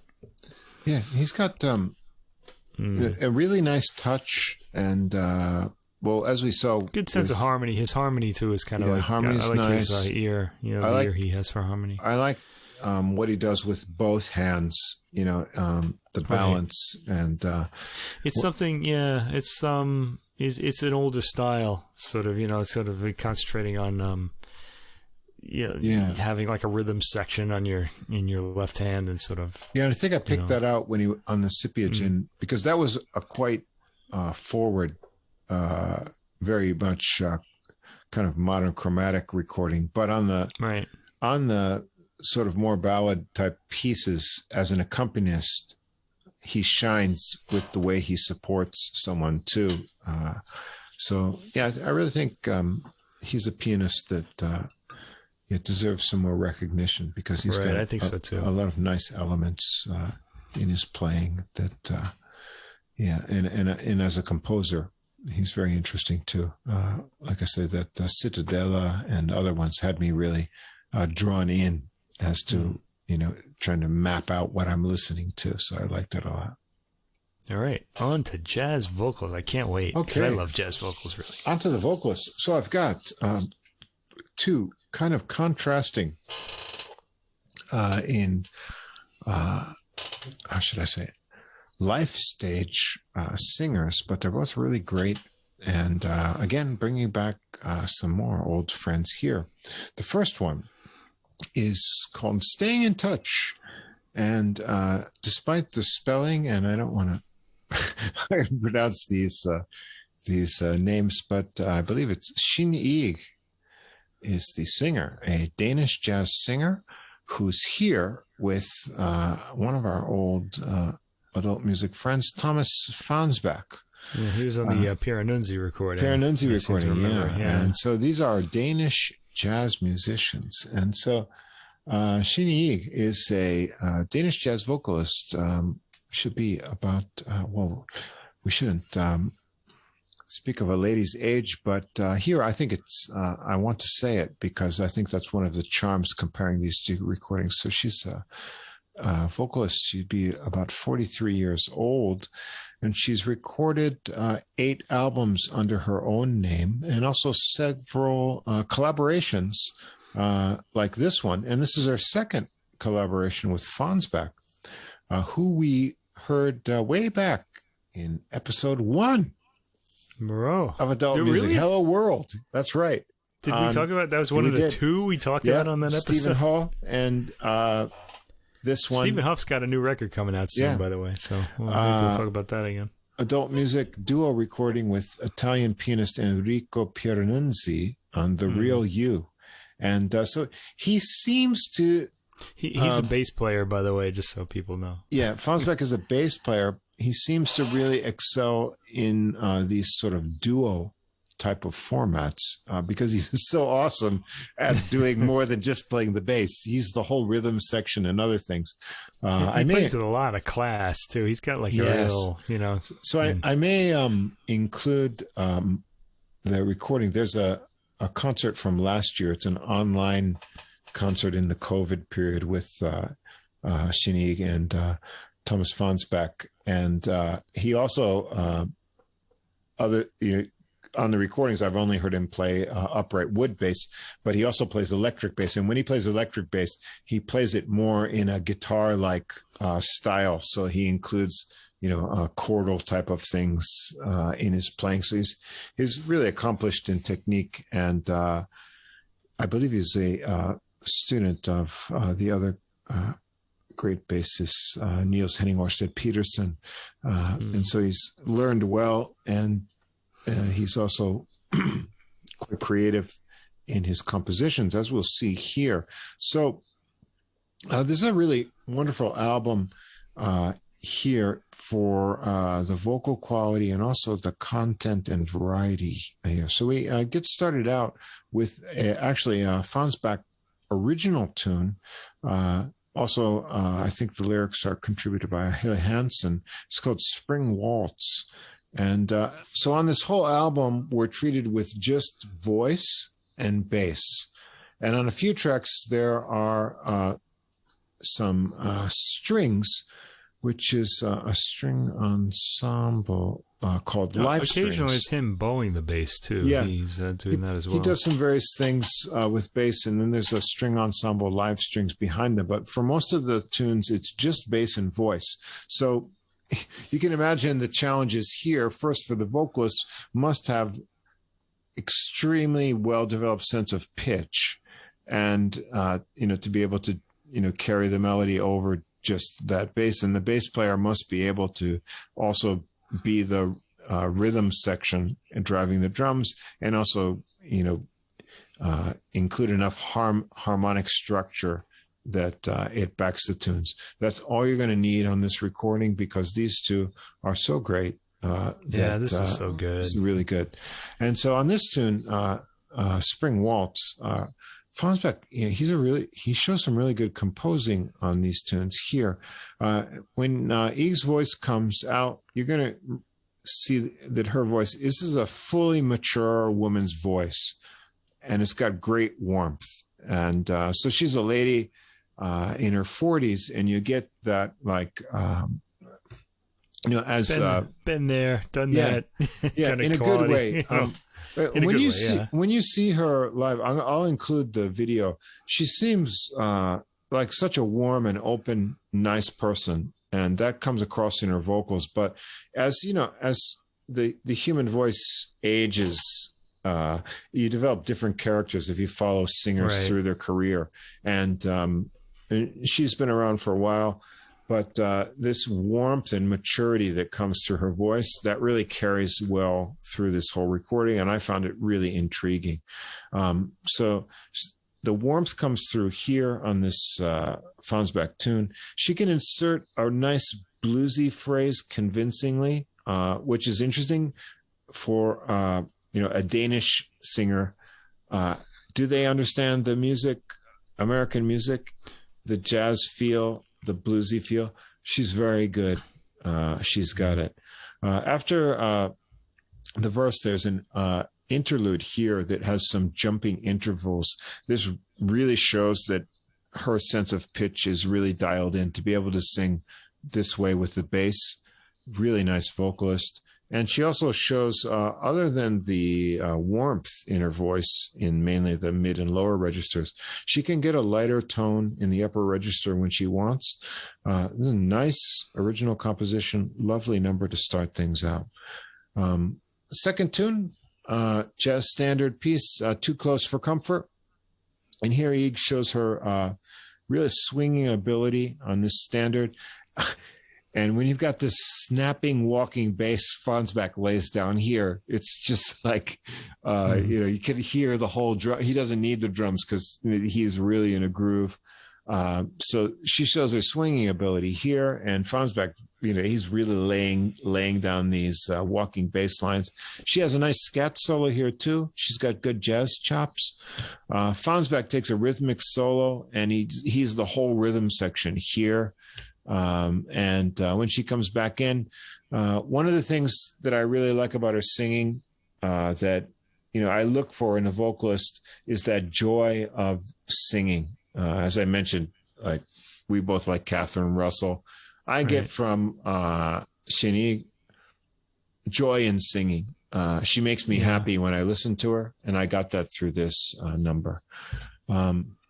The third number, another Fonnesbaek original, and this is a darker tune, but it's very interesting. It's called Orphans, and that's what it's about, orphaned children's. But it's a great composition, and he's really has, for a jazz bassist, he gets a really nice sort of pop sensibility in his original compositions. So here the live strings are back for backing. And this is a kind of a 6/8 waltzy feel. The strings add a lushness to it. And so it's a tune about orphans' experience. And the way it's set up, the verse is very minor, which creates a sad feeling, but the chorus moves into sort of this major refrain. So it brings you from sort of dark to light when you listen to it. Very nice composition. And then since this is Fonnesbaek original, his bass playing is really outstanding. It's woody and melodic. And then he adds in these sextuplet figures in his solo. It's amazing technique. And then when the vocal comes back in, he has all these kind of dancing intervals underneath her vocal. This is like really, it sounds so smooth, but what they're doing technically is really great. And Ig herself highlights the emotions outlined in the lyrics and harmony. But what I like about her, in her maturity, too, there's always great restraint. She never oversins. She just gives the right amount of passion and emotion. I'm really impressed with Fonnesbaek's songwriting. It is this great pop sensibility inside these strong tunes here. So very interesting and nice performance. Track 4, the old Dave Brubeck famous tune written by Paul Desmond, Take 5. And I was wondering about that. I didn't know this had words. Yeah, I guess I think Brubeck's wife wrote the words or something to it, because it's credited to Lola Brubeck. So okay, that's interesting. I had no idea. Yeah, because we know the melody, but we never heard the tunes, but the lyrics. But here, it's a nice kind of new bass ostinato that starts it out, because normally it was that Brubeck left hand boop bap boop bap boop bap boop bap. Here, Fonnesbaek creates something new. He's got a different bass line that matches those chord changes, and it's sort of ostinato. It just repeats, but then you realize the tune. They keep this one really light, and Fonnesbaek adds some kind of woody tapping on the bass for some extra rhythm. That's just nice. Ig shows she has nice enunciation of the lyrics, even though you probably haven't heard the lyrics. I think I may have heard them once before. I think this is the first time for me. Yeah, but anyway, she keeps the enunciation really nice, because the melody is very serpentine, but you'll be able to make out the lyrics, and she adds some vocalizations in between the verses. Yeah, unique performance of a tune that we know. Track 5 is one of her original tunes called The Streets of Berlin, and it's a nice ballad. The strings are back for kind of a lush backing. This shows off her warm register in the lower range very well. When she goes up high, her voice is very pure and smooth, but she also adds some nice bluesy pitch bending on this number for a nice emotive effect. This is a good tune. One of her originals. Interesting contrasting sections, and it shows her talents off well. So, sometimes, people add in original compositions that are just sort of filler. Not so here with Fonnesbaek and Eeg's works. They're very nice. Then we come to number 6, which is a tune everyone will know, a cover of Lennon and McCartney's The Long and Winding Road. And what this shows off is Eeg's phrasing abilities. Everyone knows this melody, so she instinctively knows where the energy needs to continue with connecting phrases. So if you listen to this, you'll notice she never breathes where it will interfere with the connection of phrases. Things where you think, oh God, she's going to need a breath. Nope. It just continues over.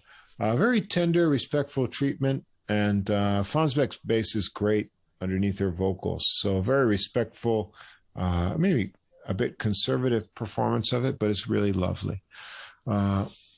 Then number 7 here, the old Irving Berlin standard, How Deep is the Ocean? This is a nice slow stroll on the standard. Fonnesbaek's rhythmic variations under the verse are great. And he goes off walking along underneath, and there's another nice scat vocal from Eeg, who, when she swings really liltingly on this. Fonnesbaek takes a nice bass solo here, and his rhythm is rock steady. No drummer required. There's a lot of space on this tune for things to breathe, and their interplay is fabulous. This is their second album together. They just work really well together. Yeah. They lock in, and it's effortless. We get another standard for tune 8, the Cole Porter tune, just one of those things. Some really amazing bass figures to get this standard going. It's fast, but in the bass, but he keeps it loose on top, and she sounds like completely relaxed singing the melody over these frantic bass lines below. And you need really amazing pitch control to be able to sing like this, because he's going all over the place. And then this one is sort of a race. They're on a full on to the end, and then it's over. So it's great fun while it lasts here. Number 9 is the Felonious Monk tune, Around Midnight. Fonnesbaek does a real extended intro here before E comes in on the verse. A really nice interplay here. The tempo is really relaxed. It just swells and stretches with the phrases. There's no, you can't count it out or lock it in. It's just completely natural, matching what's going on with the melody. E shows that she can add some really nice bluesy intervals in the right spots. Fonnesbaek takes an extended solo here, and he explores the harmonies of Monk's tune. And then she comes into the ending. It's sort of like a coda on this piece. And the chord progression keeps going, and she has a really nice ending with the vocals over that. Yeah, interesting to hear this with the words, by the way. This is usually an instrumental. I had heard this with words before, though. You don't hear it very often. This one had words, but it's a good one. Nice treat. Then we've got, the mentor and teacher of Fonnesbaek, the great bassist Niels Henning Orsted Peterson, and Lisa Freeman's tune, Those Who Were. This is another nice piece. It's a very poppy ballad, and the strings are here. But when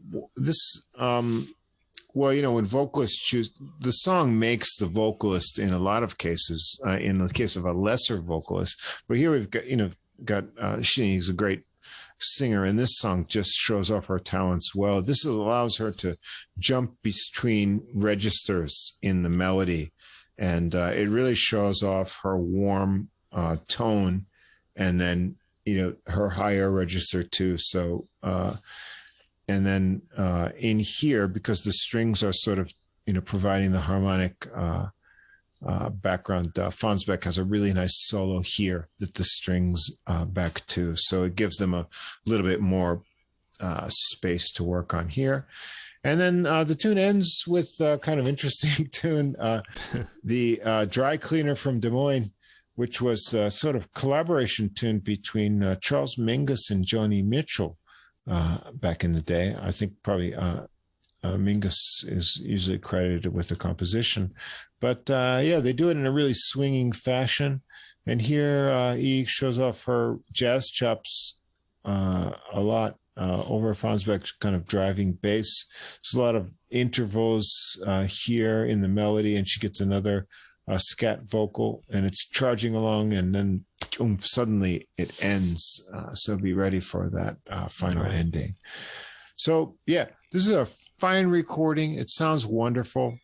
And all you need is the bass and vocals. The amount of space here is just wonderful because you can focus on her wonderful voice tone and then Fonnesbaek's amazing bass technique and tasty things. It's a nice mix of material. We got these standards, some interesting covers, Joni Mitchell and the Beatles, but Fonnesbaek and Egg's originals, they're not fillers. These are intriguing compositions. They really, stand on their own and take it to different places. Egg's voice is rich and mature in tone and style. You're listening to a developed, full woman's voice here. And she can do a lot of things, but one thing she doesn't do is she doesn't show off and she doesn't oversing. You're not going to get tired out before you get to the end of this because she has the taste for restraint. But she has great enunciation. She's got nice phrasing, and she's got good nuances added to make the tunes her own. And Fonnesbaek's bass playing is awesome throughout. He's just a really great player. I think I'll add the YouTube link here. When you watch him play, this guy always is having a lot of fun. And he's got like a zip up hoodie on, and he's just there to have some good fun. Great vocalist in a minimalist context with Fonnesbaek, who's an awesome bass player. Highly recommended. This is a great recording. I took to this right away myself and really wanted to have this on a CD, but there doesn't seem to be a CD available, at least not at the moment. I hope they'll release one. It sounds only available digitally, because I did like this a lot. This would be one I'd want to keep and remember. Yeah, I mean, the Danes, they got the jazz thing. I got to tell you, if we ever have to move to Denmark, I think we'll be okay there. I think we'll be all right. Get some Dolly speakers. And a lot of good jazz. You get your Dolly speakers. You got your great symphony orchestras. You're okay. Yeah. There's some great composers there, too. Yeah, absolutely. Yeah, I think we'd fit right in. No complaints. And we'll top things off on the other end. We went from mature female vocals. Let's go down to the Green Roots side with an immature female. Just kidding. She's not a immature vocalist. She's a new vocalist. Which a wonderful youthful voice of Samara Joy, and this is on Whirlwind Records. So Samara Joy is up and coming vocalist. And she got attention because she won the Sarah Vaughan International Jazz Vocal Competition in 2019. And now she is a whopping 21 years old. Yeah, and she does have a little bit of those darker tones in her voice, doesn't she, that Sarah Vaughan had? Yeah. One wonders that once she reaches 50, she may actually have that full Sarah Vaughan palette. We don't really know. She's only 21 years old, and so this is her self-titled debut release. And what I like is that this is the way you're supposed to do your first release, and maybe a couple after that. Anyway, I don't know the decisions made, but this is produced by Grammy-nominated person Matt Pearson. And she's backed by another adult music friend of ours, old friend, Pasquale Grasso, and his trio. This is Ari Rowland and Kenny Washington for a release that is going to bring out Joy's reputation, hopefully. And we saw Grasso's latest recording back in episode 12 on Adult Music, Our String Thing. Well, for better or for worse, I have some comments about having Grasso here with that. But what I like, I don't know how much of it is her decision or the producer, Matt Pearson. But you know what? When you start out as a new vocalist, you had better start out with the traditional material. I don't want to hear your original compositions too soon. And some vocalists recently have done that, which has lowered their estimation in my you had that with Susanna Alexandra earlier in the year. We talked about her. Yeah, and there's another I think one she's done other. Yeah, I'm thinking of, but you've got to. You're thinking of maybe Jasmine Horn, maybe. But that's she did. The one. That's the one. Yeah. Yeah, but she did a few covers on her first album. That's okay, but I want to hear what you can do with what other people have done first, and come up through that the same way that a jazz musician would on an instrumentalist. And so that's why I'm particularly pleased with the material on this one. And also, not only that, but they dug deep here. And so we get, some maybe over-treaded pieces, but we get some pieces that are surprising and forgotten here. Always happy to hear him again. Yeah. Or maybe you haven't heard these for a lot of people. But she has the kind of voice that is rooted in the past, and so can bring out some pleasure in all of these old tunes here.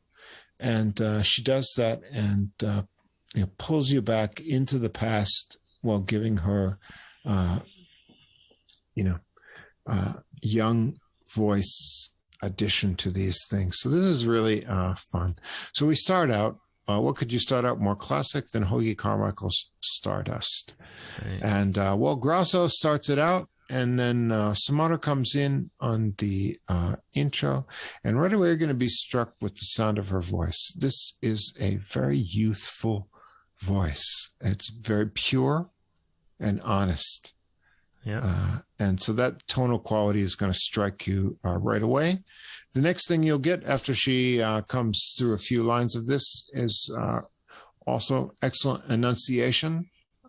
She gets the words out there that you can understand, and nice phrasing too. So she's got all, as you're checking off the checklist of things of a good vocalist, she's getting all of these things right away.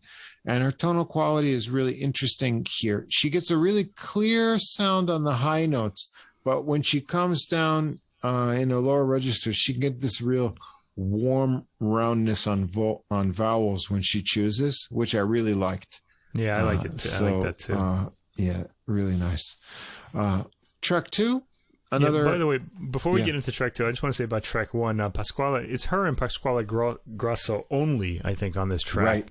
Yeah. And Grasso plays a lot. I mean, I think he kind of overplays. He sort of overshadows her a little bit. I thought he could have been more restrained. That's my. He's pretty amazing, but my comment, on this album is Grasso does over. I don't know if that's true though. Once the bass and drums come in, he seems to be more restrained, and she stands out more. But I felt like on this track, he was really just doing all these runs and stuff, and you were listening to him and not to her. I thought that was kind of a. I mean, I like Grasso a lot, and when it's him and his trio, it's always amazing. Yeah. But I thought that's part of his personality.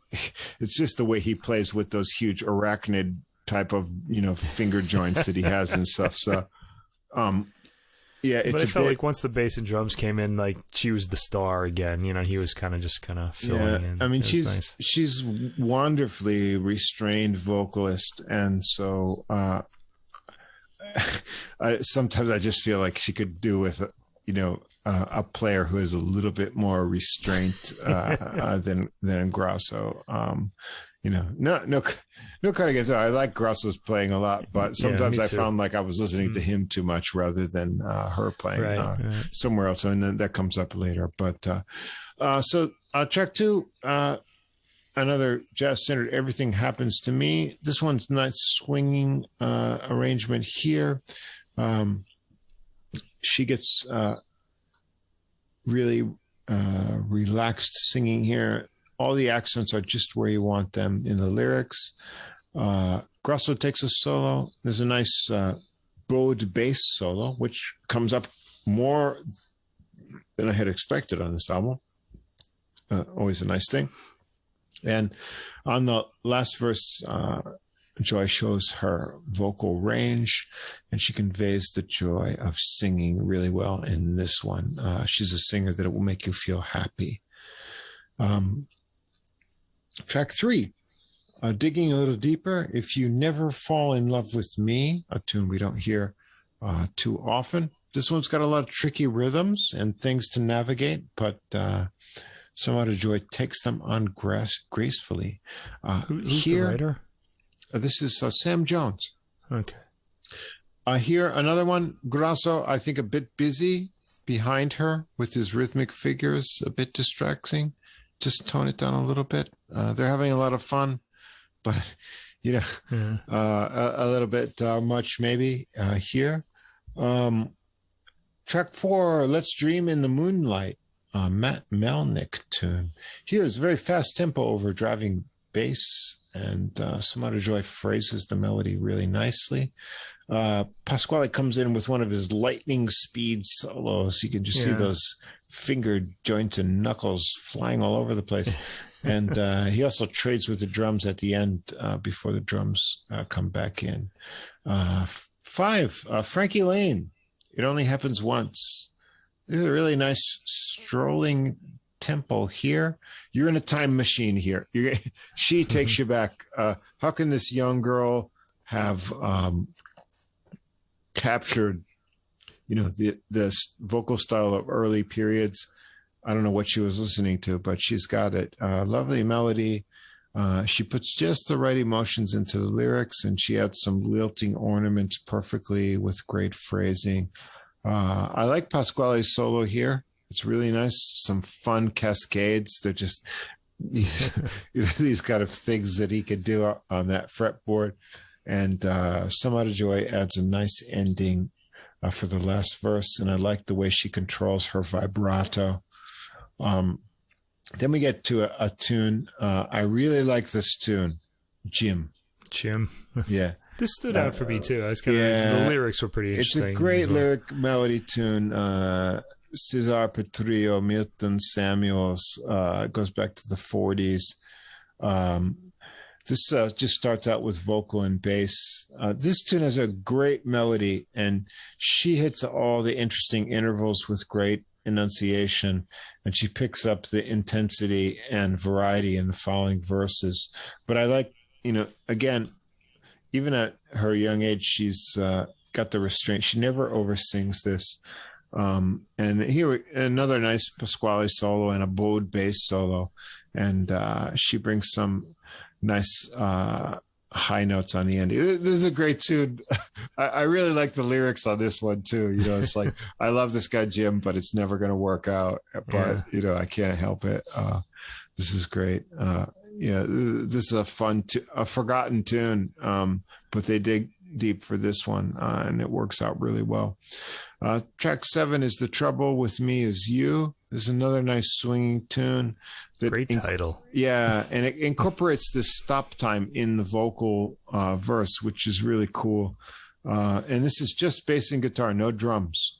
And Pasquale takes a solo after the first verse, and then he's back with another verse and done. This is kind of curious. When we get to here, it's like they're just throwing these tunes in here. This tune is 2 minutes and 36 seconds. So there's a short solo, back with another verse, done, short and sweet. And then you're like, okay.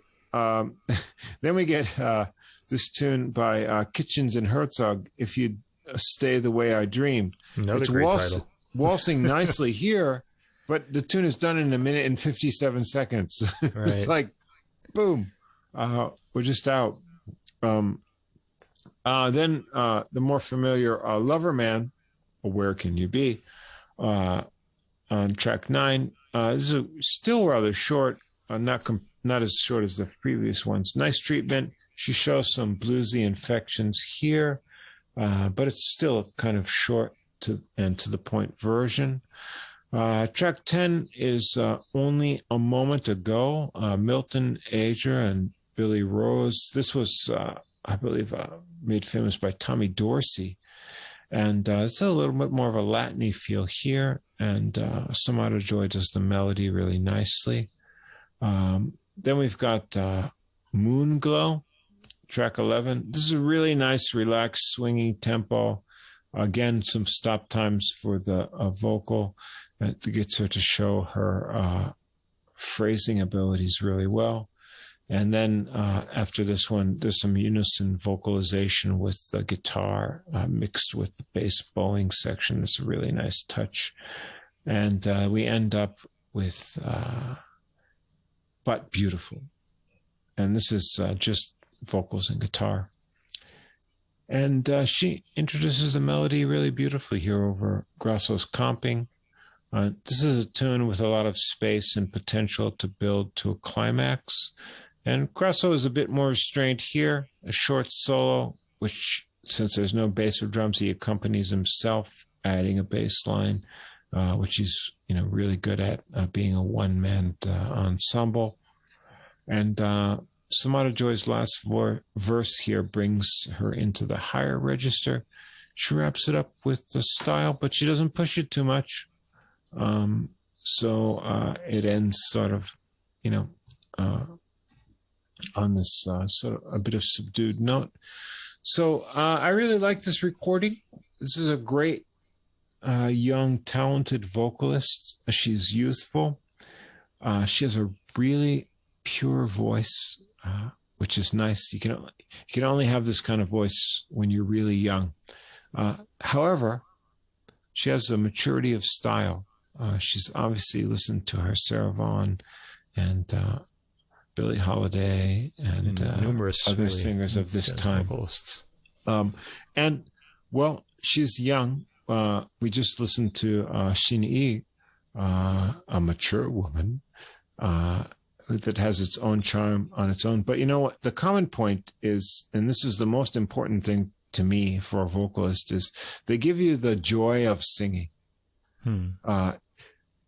You feel the happiness that they feel when they're singing a song. And that's, to me, what is the most important thing when I listen to a vocalist. So they both have this here. The only thing on this album, Grasso's sound, as we've heard before, is really thick and dark. He's got that, that guitar tone. I think it's a bit too strong in the mix compared to the vocals sometimes. Yeah, I thought so too. And he's then, really a soloist, though. Yeah, I don't think he really belongs in an accompanying band. Too busy for accompanying sometimes. He has to switch up if the vocalist is going to be the main. However, there's no slight on Samara. You can or see on Grasso. that, yeah, or him. Yeah, he's fine on his own. It's just, a bit of more adjustment might be needed. But Samara Joy, she's got a really bright future ahead. And I really like this approach for a new artist. You start with the old songbook and show us what you can do with classical material. So, of course, there's some familiar standards here, but there's some digging really deeper into some of these unexpected old gems. Like Jim. Like Jim, yeah. And these old tunes, they really have great, strong melodies, and she does really well with them. And the curious thing is, as we get towards, 3/4 of the way through, some of these are surprisingly short runs through. I wonder they could have done more with less material. Maybe that was an odd part of the program, really, because it was just these 3 really short tracks in a row. So interestingly, with that short program, and that about her, she doesn't scat or improvise at all. Yeah, we may hear that in the future, though. Yeah, we'll have to see. That's okay. She's got great enunciation. There's a lot of people who scat sing, and then you think, well, maybe they shouldn't have done that, right? So if that's not her thing, that's fine. I don't count that as a minus. I don't miss it because what she does, what's more important in delivering the lyrics clearly and with a really convincing passion. I love the purity of her voice. I think, to be a great singer, you have to convey the sort of intention of the lyrics convincingly. I remember reading reviews of Frank Sinatra, like someone saying, that fool, he sings like he actually believes those lyrics are true or something like that. Well, that's what you want. Yeah, that's what you want, right? You want to believe what's there. And I really loved the purity of her voice, the lilting swing quality to it, and the fact that she has that sort of restraint that usually takes some years to develop, but that seems to be built into her personality. And I think I'm going to be really looking forward to what she sings next after this. Yeah, me too. Yeah, what a great voice in this. It's amazing to hear a voice like this, like sort of pop out in this era of pop music of people, of that younger generation. So, yeah, wonderful. Yeah, so what a great week it's been. We've got some really good music for you guys to listen to. So give that a listen and just enjoy yourselves this week. You're not going to get another double vocal recommendation from me until I'm probably much older. So, Well, it depends who's out there recording, I guess. But I can't see it happening till the planets align again. I don't know, maybe, I don't know. Somebody will come up with We got something. Catherine Russell, Diane Reeves, and she comes out with Cassandra something Wilson at the same time. But I'm really happy to hear a new young voice sort of pop out there. And I was really nice to see the old faces and some old friends pop back in, all lining up here. And we got Bach, and we've got Brahms, and we've got everything. You got a lot of contemporary composers, including one from Japan. Finally, we got that in, and I got to tell you, we got to wrap this up because the booze is getting warm. Oh, well, you're definitely going to find. I can tell we've been at it for a while. You're going to find something. There's something for everyone in this week. So you're going to check that out, and you'll find. Anything classical, from Baroque to modern to classical. We got it all here at the Adult Music Podcast. Got some great jazz. We've got piano, vocals, and then, as we said, don't miss the Ranitsky interview. That's going to be out on Friday. You're going to need to fill in your classical repertoire knowledge with this composer who's finally being recorded in modern times. You're going to need that. Right. I'm really looking forward to that. As soon as that album's out, I'm going to check that out, especially I'm going to check the Carpenter and the other one. Yes, as Daniel. They made us really interested in this composer. We're really interested in hearing more about him. That's right. All right. So this has been episode 23 of Adult Music. Check out interview 3 coming out this Friday, and we'll be back next week with episode 24. I think we'll have to do something special for episode 25. That should be sort of a milestone. Yeah, it'll be a milestone. What are we going to do? Just more reviews? More stuff. I should say more that stuff. I think before next week, we're going to actually break the 2,000 download. Looking good. So we're at 2,000 downloads. Looking forward to that. We've got, the demographic is constantly evolving. We've shifted more. We were sort of split equally between U.S. and Japan, but we've gone more to U.S. and then India. Way to go, U.S. Yeah, way to go, U.S. India's up there. We've gotten a lot more UK listeners, which is nice. Glad to hear that. So we'd like to hear from some people there. Send us any comments that you might have. And the rest is rounding out nicely. We're getting random downloads from all over the globe, from all corners, every continent. So there's people listening to good classical and jazz music all out there. So please continue tuning in to adult music. And we'll be listening to stuff to give you some recommendations for or against for as long as we keep encountering all this interesting new material that's coming out every week. Yeah, I got some stuff coming up next week that I'm wondering what I'm going to say about it. I've already heard it, but I'm kind of undecided on what I think about it. All the better. All the better. Yeah. So this has been episode 23, and we'll be back for episode 24 next week. Please do take a couple minutes to like, follow, subscribe on whatever platform you're at. If you want to contact us directly, please do so at Adult Music Podcast, all one word, at gmail.com. And we'll be back again next week with another episode of new classical and jazz recordings. And before then, please do check out Friday when our interview number 3, Ranitsky, comes out, and some classical music you need to hear. And after that, we'll be back again next Monday. And so please tune in for music for the mature mind on the Adult Music Podcast.